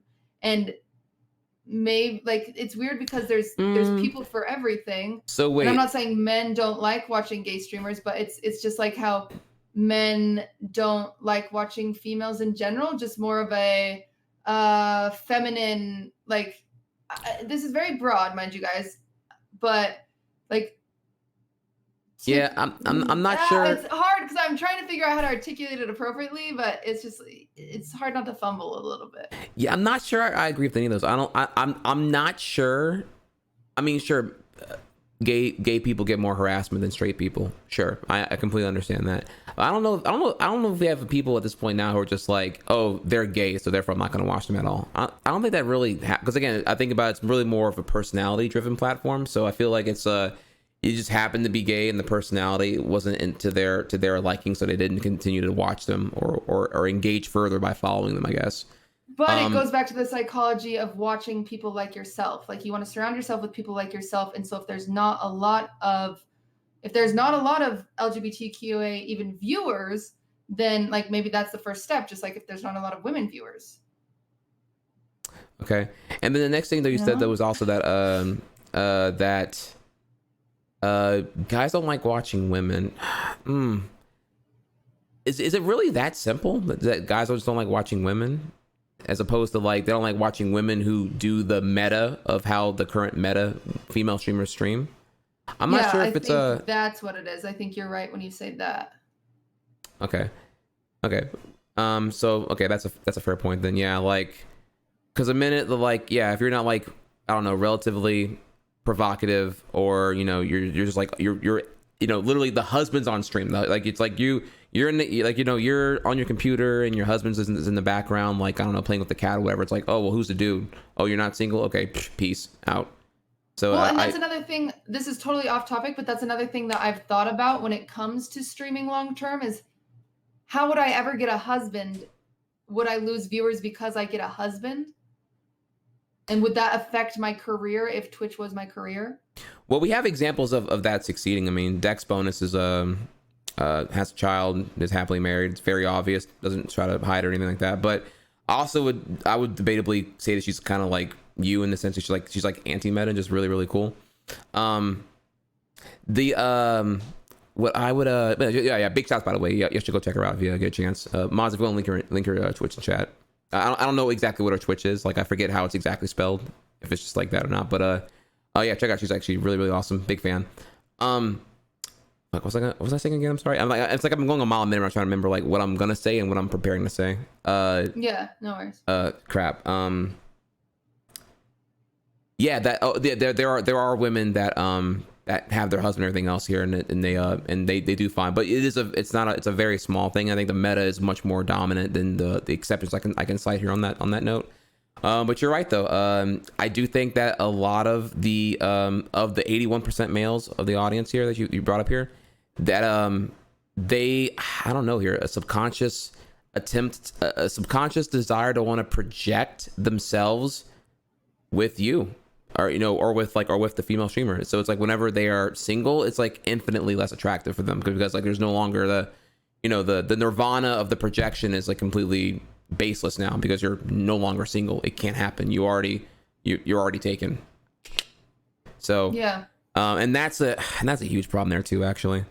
But that's human psychology. Like I don't think you'll ever change that. I think that's going to be everywhere. Like I think it happens even with like Instagram influencers or whatever. You could follow a really attractive female on Instagram, and the minute she has a boyfriend, maybe you'd unfollow her just because you've lost your shot or your chance or whatever. Story you've made up in your head, like. Yeah. Okay. So that's what I got for you there. I wish. Do you want to talk about? Let's. All right. Here's the last official topic, and then from here it's literally free ball, if anything, until like we're good here, or we'll put a hard cap at 30 minutes and with whatever's remaining if you want a free ball at all. No biggie. So the last thing I want to get to here is let's talk about positive stuff. Let's talk about what are some solutions. So if we can agree here from this last 90 minutes of discussion, the fact that, there are biases for women in gaming. Most of them are incredibly negative, whether it be in-game communications, how you're treated, your achievements in games being associated to again, like, I don't know, extraneous factors or whatever. What can be done? I'm sure because you experienced you experienced it firsthand here, so I can only speculate on my end here, but what are some of your proposed things that we can do to fix this actually? That's hard. I'm figuring out, I don't know off the top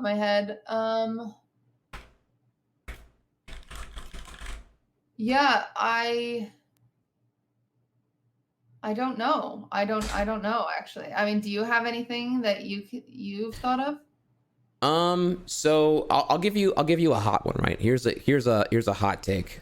Or I'll give you what I think, and then I'll give you the hot take related to what I think. What I Okay. think, or what comes to mind for me by far the most here is just an initiative to have boosted representation and diversity at Twitch. How that is done, I'm not quite sure here, but ultimately, if there were more female broadcasters, not just ones that abide by a certain meta, but just like the males, an organic spectrum of all kinds of female broadcasters, then the expectation of the meta streamer would, I think, dissolve eventually, and that will lead to this like less biases against women ultimately. So that's what comes to mind to me first. Now, the hot take that might get me some unfollows right now is the fact that, like, in a certain vacuum, I'm not even opposed to the idea of like of separating uh, uh, gaming leagues for females. Like how is like the WNBA and the NBA, like Mhm. let there be like women only esports leagues.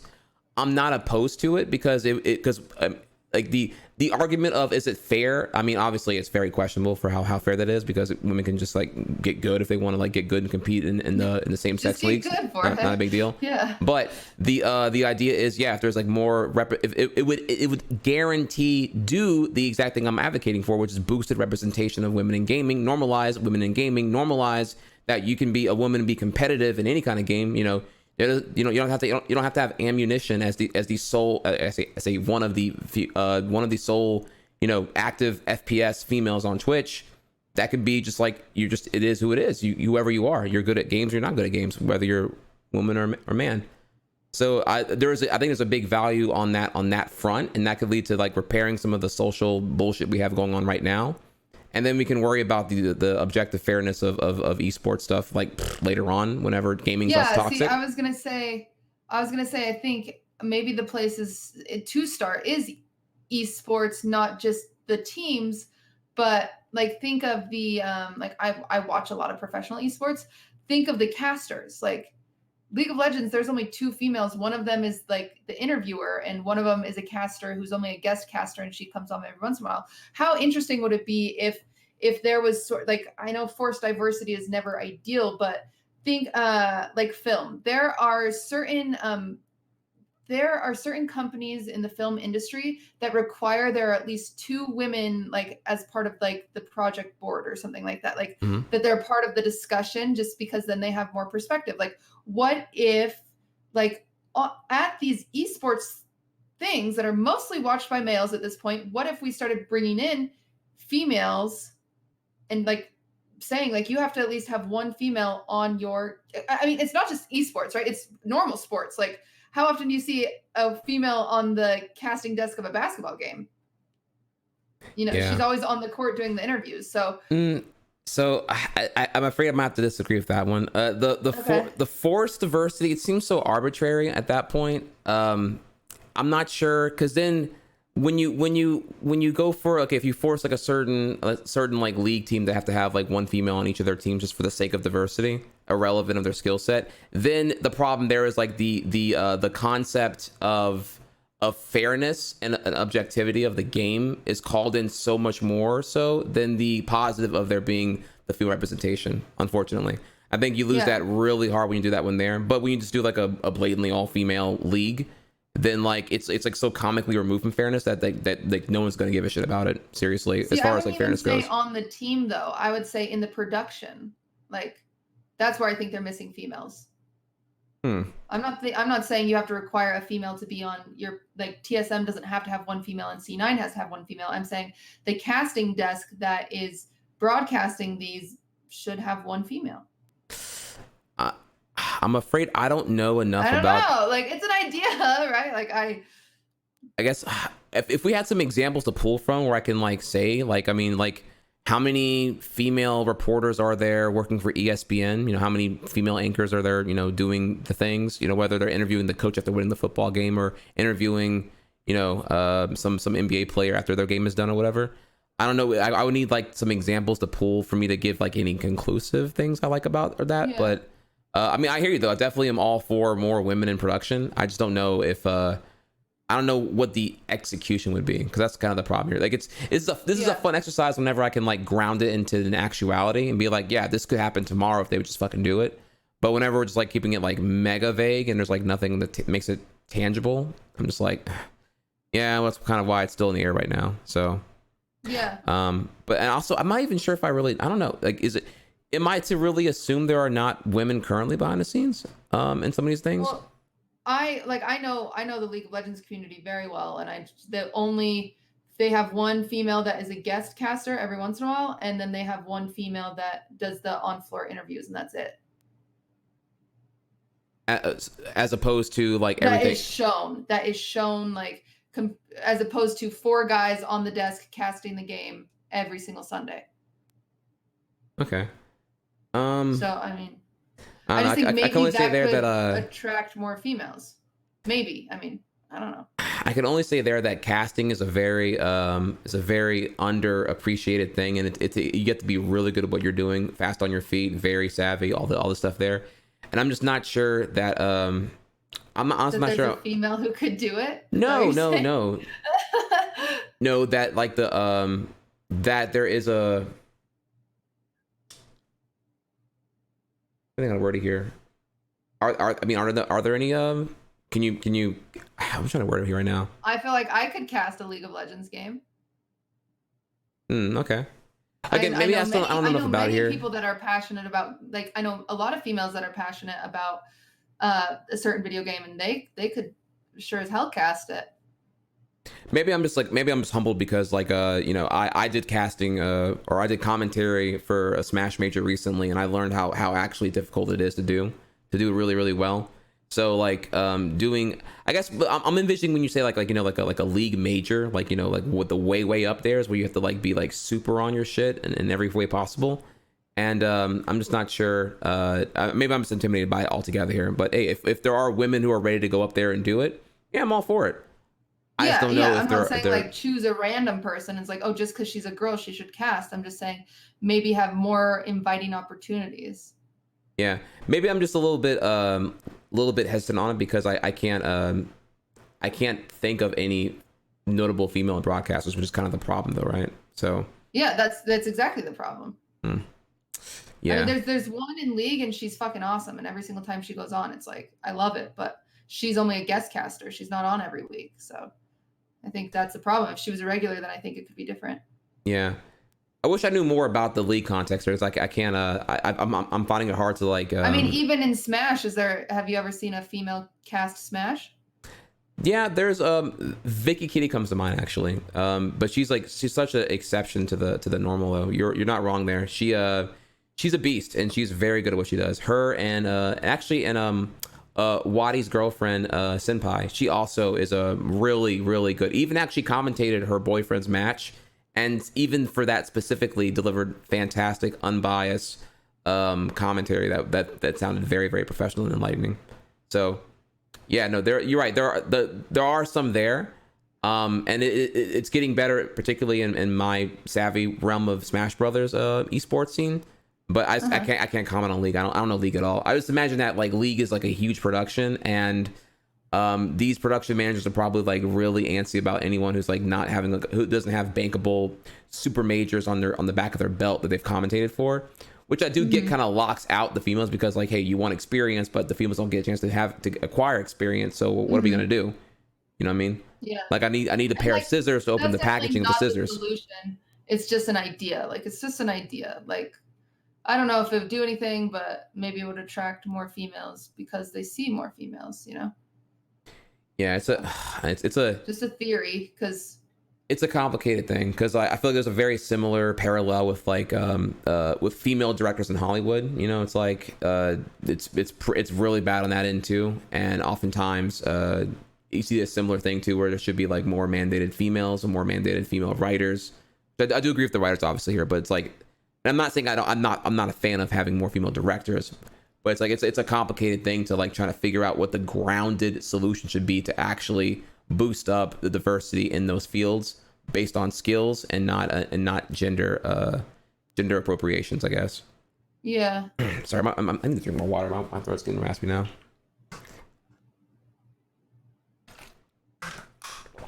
Yeah, so the so to bring it back here then, so you so I gave you what my proposed solution was. Yeah, boosted diversity to normalize more female gaming. I am not opposed to the idea of an all female esports league, just because it does a greater good of social norms more so than objective competitive fairness for now. Yeah. Did you agree with that one though? I don't know if I got your No, take on that there. I think there actually are some female, esports teams. I think that's already something that's kind of started. So Okay. But you are in yeah, support I of it, think or that's a are good you, or you idea. don't like the idea No, at I'm all? definitely in support of it. I think that's a great idea. I think there's no reason. Obviously, yeah, do I wish it could be integrated more? Like, do I wish there was a female on a team of 5 men? Hell yeah, but unfortunately, like that just isn't the situation. So yeah, I think by all means there should be separate organizations for that. Okay. And now that I've now that I've given you enough time to stall out because I gave you what mine was, did you have any, or are you still drawing a blank for like? No, I'm still kind of drawing a blank on a solution. Like it's so hard. Like it's one of those things that I've thought about for a long time, just because stigmas exist, like even around gaming itself. Like, and so like even when I talk to my female friends, they think a certain way. Like it's hard to change. It's hard to change thought process. I mean, it's unfortunately, yeah, I don't know. I don't know why females aren't more interested in video games, because like I said, like maybe it is the marketing where it's marketed, it's not marketed to a female market. Like, Gotcha. and that Yeah. happened at one point. I think that happened in like probably the 90s, maybe like mid 90s, that started happening, like the evolution of changing video games as we knew it. Like, Well, what do you mean by that? Like in the mid '90s, the I'm kind marketing of changed, or remembering. like the game types changed? Yeah. I think. Oh, I'm vaguely actually remembering something I heard on NPR a while ago, about how video games at one point weren't making as much money, and so as a marketing like tactic, they decided to target a group, and that was the male group, and ever since then it hasn't really turned, if I recall correctly. I wish I remember like the exact article, but that's what they were talking about, is that video games started to like they were going down in money, and so they had to target a group, and they went after males. So what I'm taking from that is like debatably games were more gender neutral at one point until sales like declined, and then they were like, okay, well we got to target someone, or we got to like execute some kind of like marketing thing. I remember. No, I'm not even gonna. I'm not attacking the legitimacy of it. No. It doesn't surprise me at all, actually. Like, I wish we knew like when though. I'm trying to think. I know. Could I even and do I know games well enough to even like say I could pinpoint maybe when that would be? I don't know. Yeah, I'm not sure actually. Yeah, that's a good one to sit on to figure out there. So yeah, I don't think that's a surprising fact at all if that is one. Yeah. God, that drives me crazy. I'll find it. I'm sure I'll link it to you when I find it. But I know there's a big article about it, because essentially once you go after a niche group, it's hard to. I'm trying to think here. You're saying, okay, so if I pause here and I like try to like work my way backwards, right? Like the Nintendo came to stateside with the NES, I believe in '85. We had the video game crash of what was it, '82 or '83? Arcades died, consoles rose, but I don't know if I can like.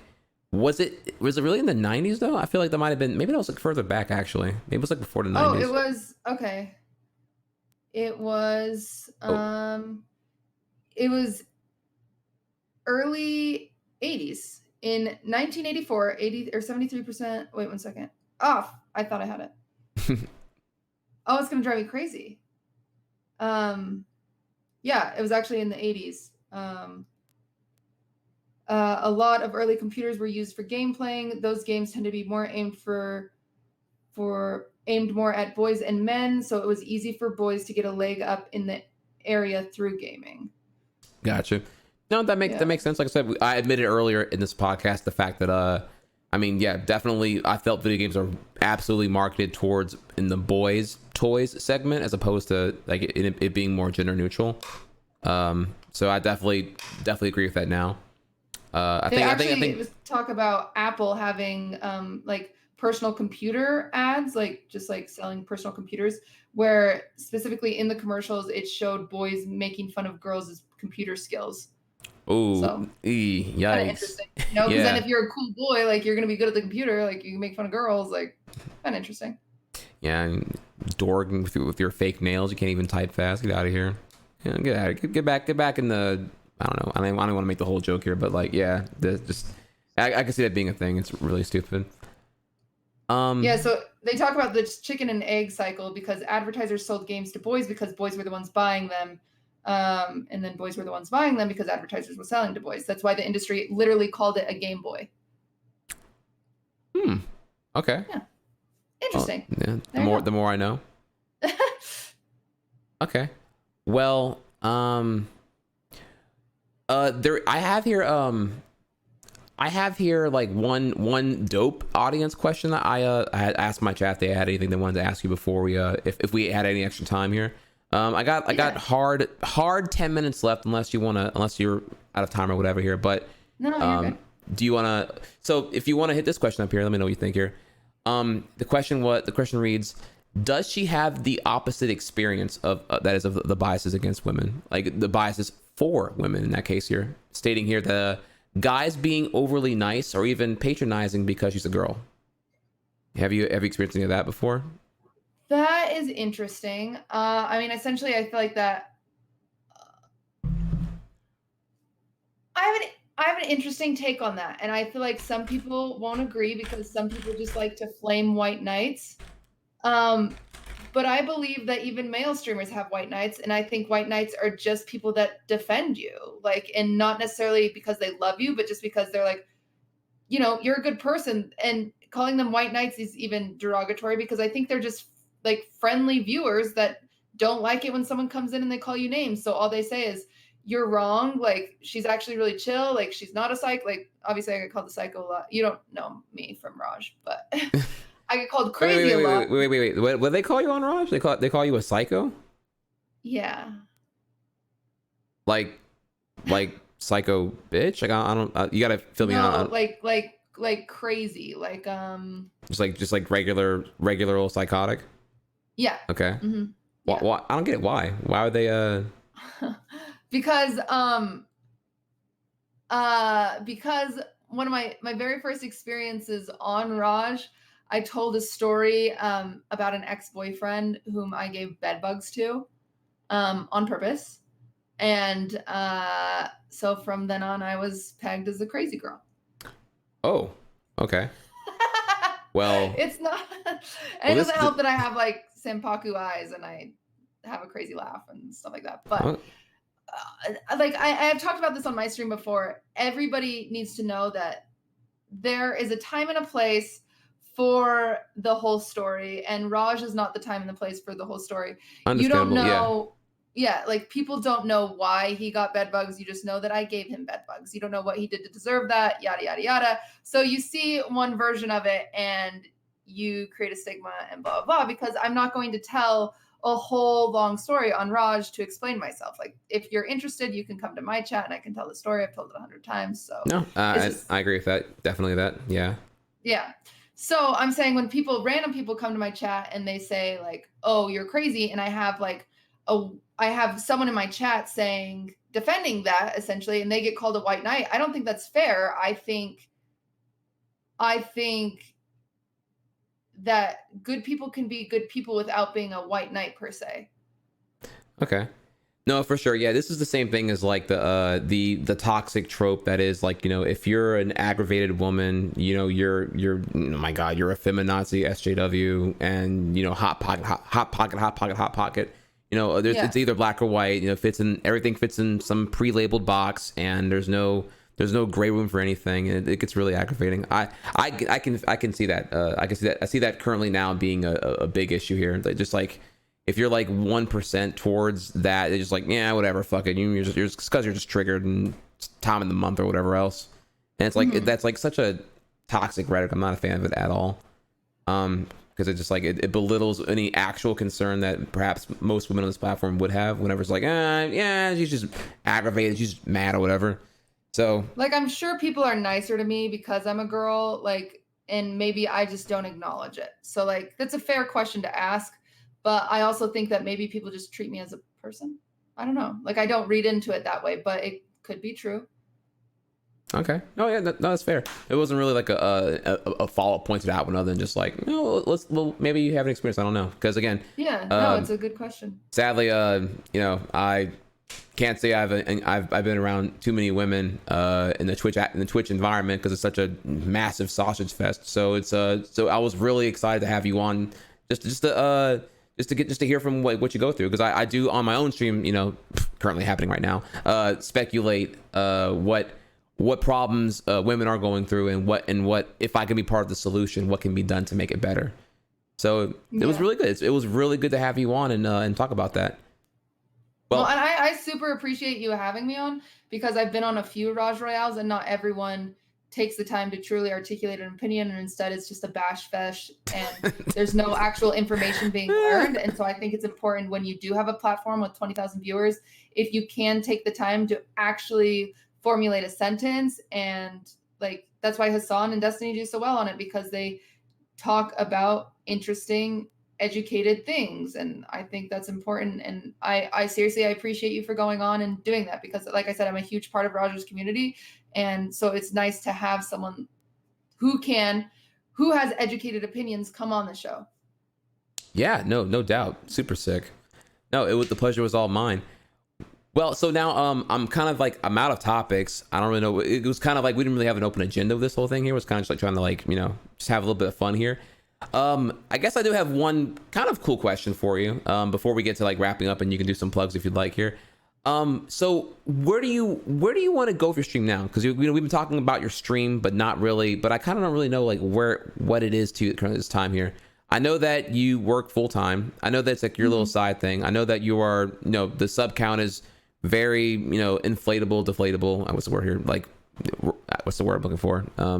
Non-consistent, or just like synthetically inflated, I guess right now would be the question, or the thing. Where do you see it going, or what do you want out of it now, currently? Your stream, that is. I just want to keep building a community. Like, that's what's most important to me.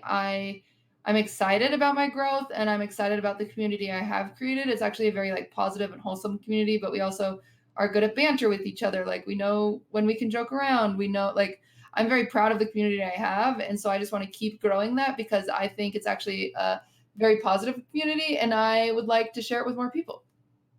Dude, so dope. That's just my goal overall, is just to keep growing. Like, Gotcha. Everyone's gonna keep asking you about the bed bugs. I don't know. Okay, well, yeah, I wasn't. I mean, dude, there are some crazy ex-boyfriends or whatever that can just do a bunch of crazy, stupid, toxic shit. But yeah, look, if okay, fine. If you feel comfortable doing so, I didn't bring it up because I feel bad because your chat is not Raj's chat. Raj's chat has the attention span of like 5 seconds. So I say bed bugs and they freak out, but I feel like your chat is actually really wholesome. So they're like, stop talking to her. Like, okay, so then, so please, if you wouldn't mind, I only know that you poured bed bugs on your ex-boyfriend's bed. What is give us the story time. Give us the cool story, Bob. What happened here? This is the story, and it's 100% the story, and it's just not a very lighthearted story, so that's why I've never told it on Raj. It's quick. It's only like maybe 20 seconds. We used to live together, and he cheated on me multiple times. One day I came home to the apartment completely empty. He stole everything, literally my bed frame, my couch, my TV stand, everything in the fridge, like just was in a moving truck and was driving to Vegas. And I called the cops and I said, hey, like, he stole everything. Like, what do I do? And they came over and they like talked to me for a second. They're like, well, do you have receipts for your couch? And I was like, no, I bought it like a year ago. And they're like, well, sorry. Like, it's like, there's no proof. Like, so, you know, you live together, like his name was on the lease. So it's fucking his, like, and he cheated on me like 3 or 4 times. And so it's just like one of those shitty things. He also used to beat me, and he broke my rib cage. He fractured my eye socket at one point. Like he was just a really bad guy. So, and I'm not like proud of it, but the only way I could feel any sort of like way to get back at him was he left like a blanket and some hoodies at the house. So I have a friend that's in the pest control company. I had him get some bed bugs and I put it in the box I shipped to him, and that's it. That's the story. So yes, it was a shitty thing to do, but also like it was my one way of feeling like I got fucking revenge in some way for all the shit that he had done to me, because I couldn't do it. Like, you know, like it's silly, but like it's stupid, but I did it, and whatever. Like, you know, at least I never cheated on him or anything. Like at least there's that. Like, I don't know. So yeah. Well, at least you got the opportunity to do that. I don't think I even got such of myself here.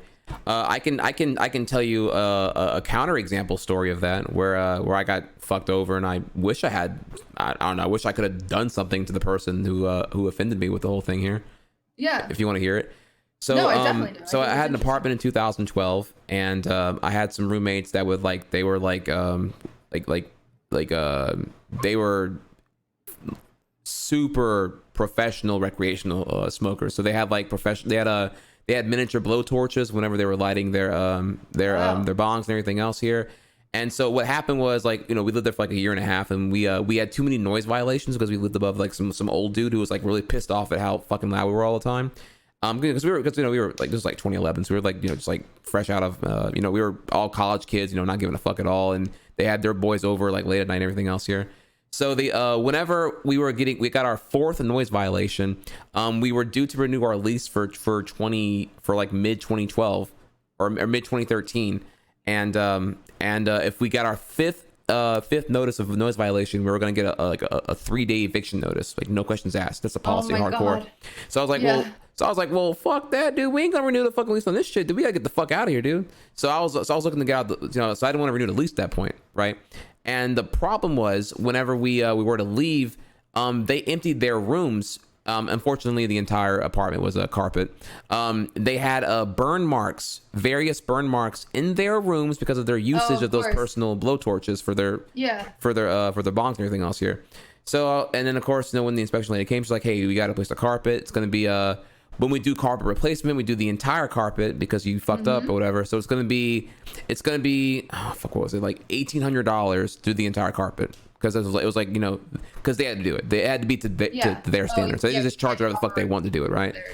Yeah. So it wasn't like I can just do a patch job and repair it. The whole carpet's got to go, right?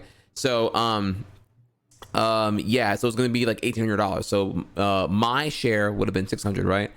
And so I had my money ready, and I go to the office to pay it or whatever, because I was like, all right, whatever, it's fucking bullshit, but you know, okay, fine, sure, whatever. And they're like, oh no, like this bill goes to collections on everyone if it's not paid in full. You can't give us part. And I'm like, yeah, bro, like, so it goes against you. Goes against me, not my fault. You know, this is the consequence of having other people liable on the lease with you. Is this happens. And of course, the other two idiots were one was ghosting me. The other one just fucking knew and was just being a dick about it. So I was like, fuck, man. So I had to so I caked up and I made it happen. I hustled my ass off and I got the extra money, and I paid it out in time because I didn't want to have collections on my credit report to fuck me over for the next apartment I'm trying to fucking get or whatever, right? So I did that, and I was really tilted about that, and I held that grudge for a very long time. I was like, bro, man, that piece of shit didn't fucking pay me that money, dude. I'm so fucking, because it was like, you know, that was a $1,200 bill that I had to like shit out of nothing, and then I got to go get another apartment not with them because I was really fucking mad at them, and deal with another deposit, and yeah, I was just like, oh my god, dude. It was like, I almost gave up, actually. I almost moved back to my mom's crib because I was like, man, this is so fucking dumb, dude. Shit. So yeah, that was and the point being that the person that was like just being a dick, like one was ghosting, right, but the other one's being a dick, and I wanted to be like, dude, you're such a fucking pile of shit, dude. What the hell, man? Like, can you? I don't know. It was just I didn't have the outlet you did to do the bed bugs. Is kind of what I was going to get at here. I should. So fuck. The only reason I know about like how apartment leases and shit work is because of that thing. Like I have eviction on my record because he left, and even though I could pay rent on my own, since somebody abandoned the lease, it means we both did essentially. So I had to be evicted because I didn't have a second person on the lease and I had no one to sign to take over his because he wasn't physically there to sign for it because he left the state. Like, so like, and same thing, he had a dog that like peed everywhere and like broke curtains. And so I had a $3,000 bill after he left. And so like, yeah, you should never do revenge. Like, I understand revenge is a shitty thing to do, but also part of me is like, maybe he'll learn never to break a woman's rib cage again or cheat on her or steal her stuff or like maybe he learned something from it compared to him just getting off scotch-free because he did. Like, you know what, I'll tell you how I got over it. I held that grudge for a very long time, and what made me get over that was reframing it as, rather than he cheated me out of $600, instead I thought of it as, no, this was a $600 lesson about roommates and about how money point. can literally ruin friendships. Like, oh, totally. We were squad, and then that happened, and I'm just like, dude, that was such a uncalled for, very sudden, abrasive dick move. That, bro, that shit ain't cool, man. Like, it's one thing if you couldn't afford it because you're too poor. No, you're just fucking being a pile of shit and ghosting me, not hitting me up, dude. Like, you are deliberately not paying me. You're not even like telling me. You're not even coming to my face to lie about it. You're just like, nah, I ain't worried about it, bro. Fuck it. It's my credit too, bitch. What the fuck you mean? Just because you don't give a shit about your shit doesn't mean you shouldn't care about mine. Yeah, no, because that affects you for your lifetime. You know what I'm saying? They were just oblivious to the fact that, like, I'm like, dude, you're aware this doesn't get paid. They gave us the date on the letter that this will go to collections here. Like, they're not gonna fuck around. It's gonna affect your next application, bro. Like we talking about, man. So yeah, I took it as a $600 lesson of to, like, filter my friends better and to not be in that kind of a financial burden situation again. So it's a very mature way to look at it, for sure. I had to, because I talked with a coworker about it like 6 months later. I'm like, man, that fucking dude, bro. And I'm keeping the name anonymous on purpose here, but and he was just like, and then he was like, well, you gotta, we were talking about it, and ultimately it came to that conclusion, like, I should just let it go. Like, I can't, no amount of me being mad at them is gonna, like, because by this point the dude had already like joined the Navy and like pieced out and was already like elsewhere. Yeah. And I'm just like, I only know because I, like, he was flexing on his Instagram at some point, and I'm just like, oh, of course. Dude, yeah, of course, right? Well, so, it's interesting how little police do in those situations. Like, it doesn't matter. Like, legality of the fact that you were all on the lease affects you all the same. Like, you're fucked. You could have gone to the cops. There's nothing you could do. Like, like, that's it. So yeah, police don't do shit. I don't want to even get into that real quick here, but I can't imagine a scenario of anything like petty that I'm like, okay, the cops help me get this fixed here, right? Because I got fucked over here or whatever. I don't even know, dude. Like, I've rarely see like petty situations resolved with like a police report or whatever. So yeah, oh no, it never works. It's like it's funny because people watch like TV shows and they romanticize what police actually do, but it's like they don't like okay, like for example, right? And I'll give you like a grounded example. So let's say at your apartment complex, overnight your car got broken into. You call the cops, you file a police report, and it's like, okay, like. And this is actually more of an open question here, but like, what would it take to actually get like charges pressed and find out who stole what and then get them like properly punished because they like did that thing to you? Well, that literally happened to me 2 weeks ago, actually. Oh. Ooh, well, hey, story time. What happened? Like nothing. So I have a bakery that I go to, and I go and decorate cakes sometimes. And so I was streaming and I was making a cake, yada yada. I walked outside and someone broke my window, and it's like 1 a.m, and I'm like, well, fuck, if they're still here, like, I don't want to stay around to look, like, I'm leaving. So I left, and I called my insurance. My insurance is like, okay, well, you have to have a police report. So I called the police report, and they're like, were there any cameras? And I was like, no. And they're like, were there any witnesses? And I was like, no. And they were like, all right, you can fill out a police report online, but there's nothing we can do about it. And it's just like, cool. Like, there isn't anything they can do about it. And even if they could do something, what, they're going to take fingerprints, like, and then what? Yeah. Like what? Like, can I tell you a dirty confession? I thought that like every police department had like just a giant, biometric database of everyone's fingerprint ever. I was like, ooh, so if I give them the fingerprint and we just turn it into like the right? super government computer, it'll just poop out who it is right away. Boom. done like that, because the fingerprints happen when they're born with the little birth certificate thing, right? You put the foot or the fingertip in the thing and you do the thing, right? Yeah, it's like it's because of TV. Oh my god, I was like, yeah, it's like fuck, dude, yeah. So no, they don't have shit. Yeah, all the way there. Do anything? Yeah, it sucks. Yeah, so no, I hear you on that one. That's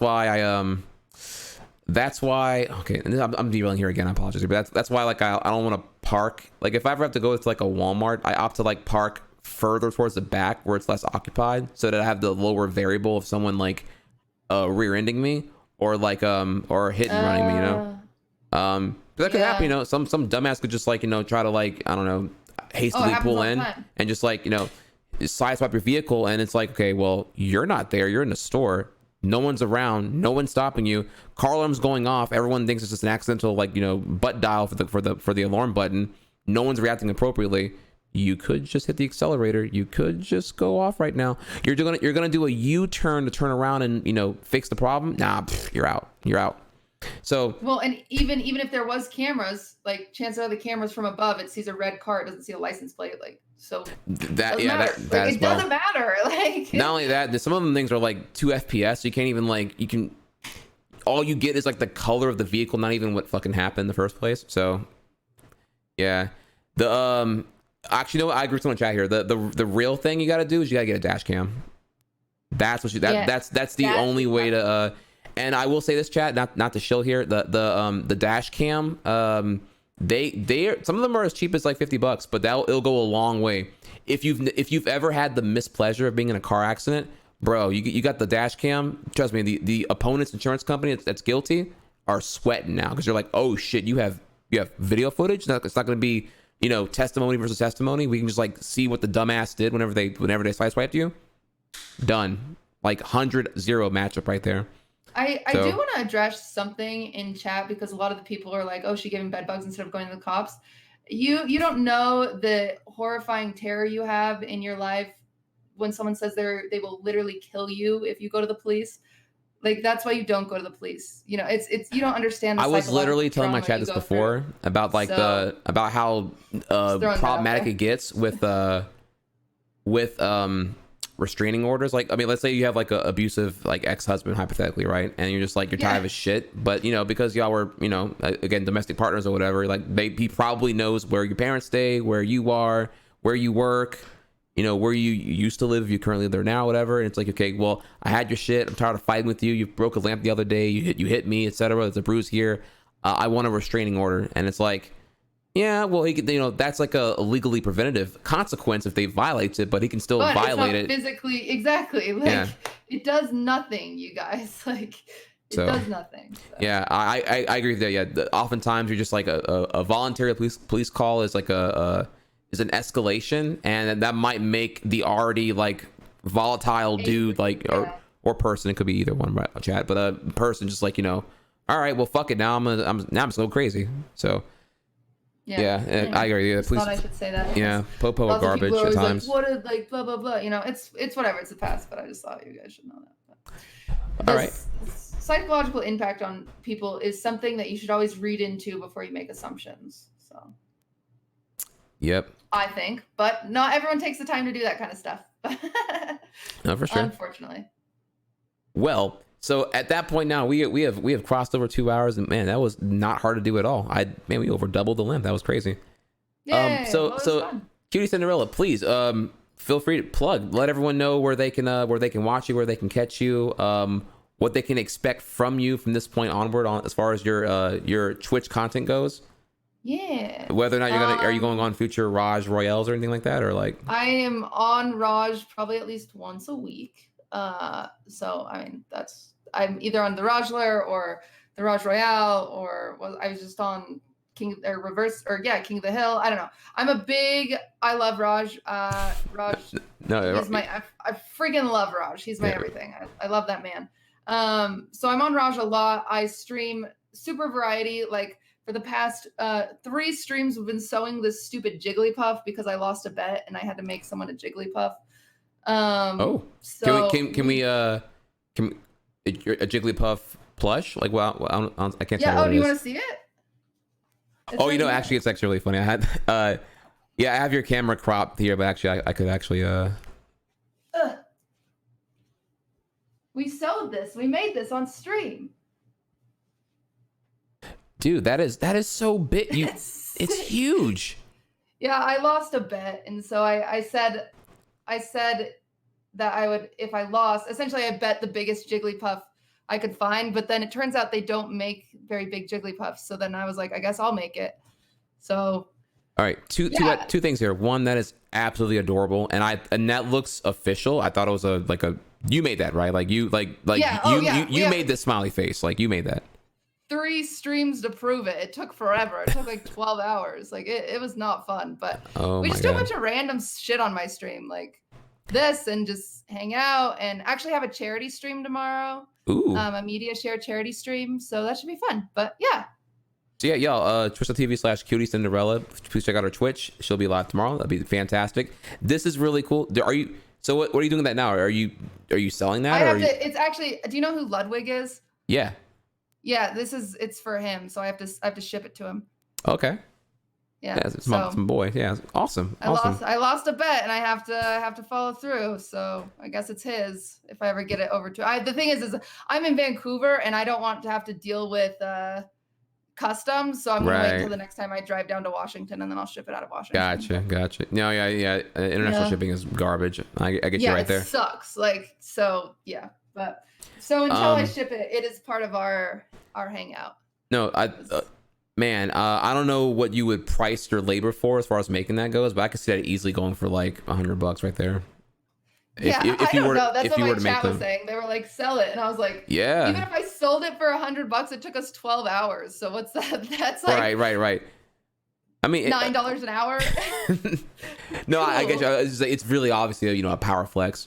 But the other conclusion I had here was the fact that, like, is there a giant beanbag like Snorlax or Jigglypuff? Like, if not, there is a giant Snorlax. There is no Jigglypuff. We spent an hour trying to buy one. We couldn't find it.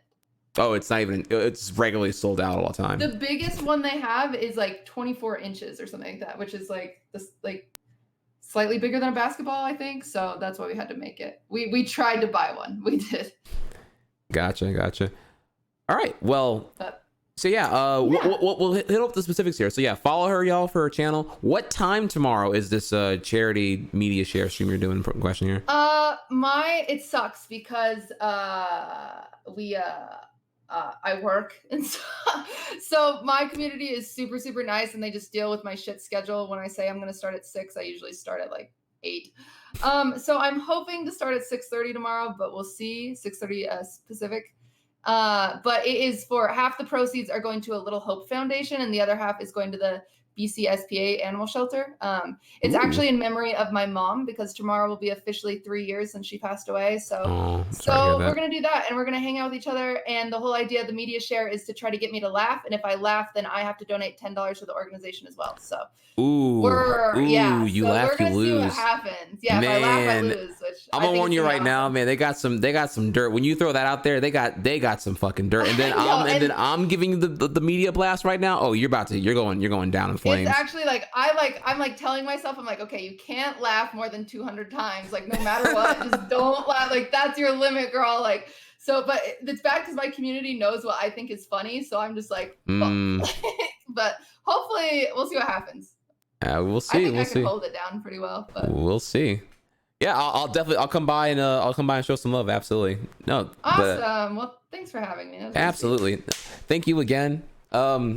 I guess I don't know how to wrap it up, like, not awkwardly here. So I guess just like have a great night. I didn't really plan an outro here, so anyway. Okay. Well, thank you so much. Do you want me to hang up now? I don't know. I guess it's not. Yeah. I'm gonna do that. I'm gonna go full screen that way I don't accidentally show any Discord stuff. Yeah. All right.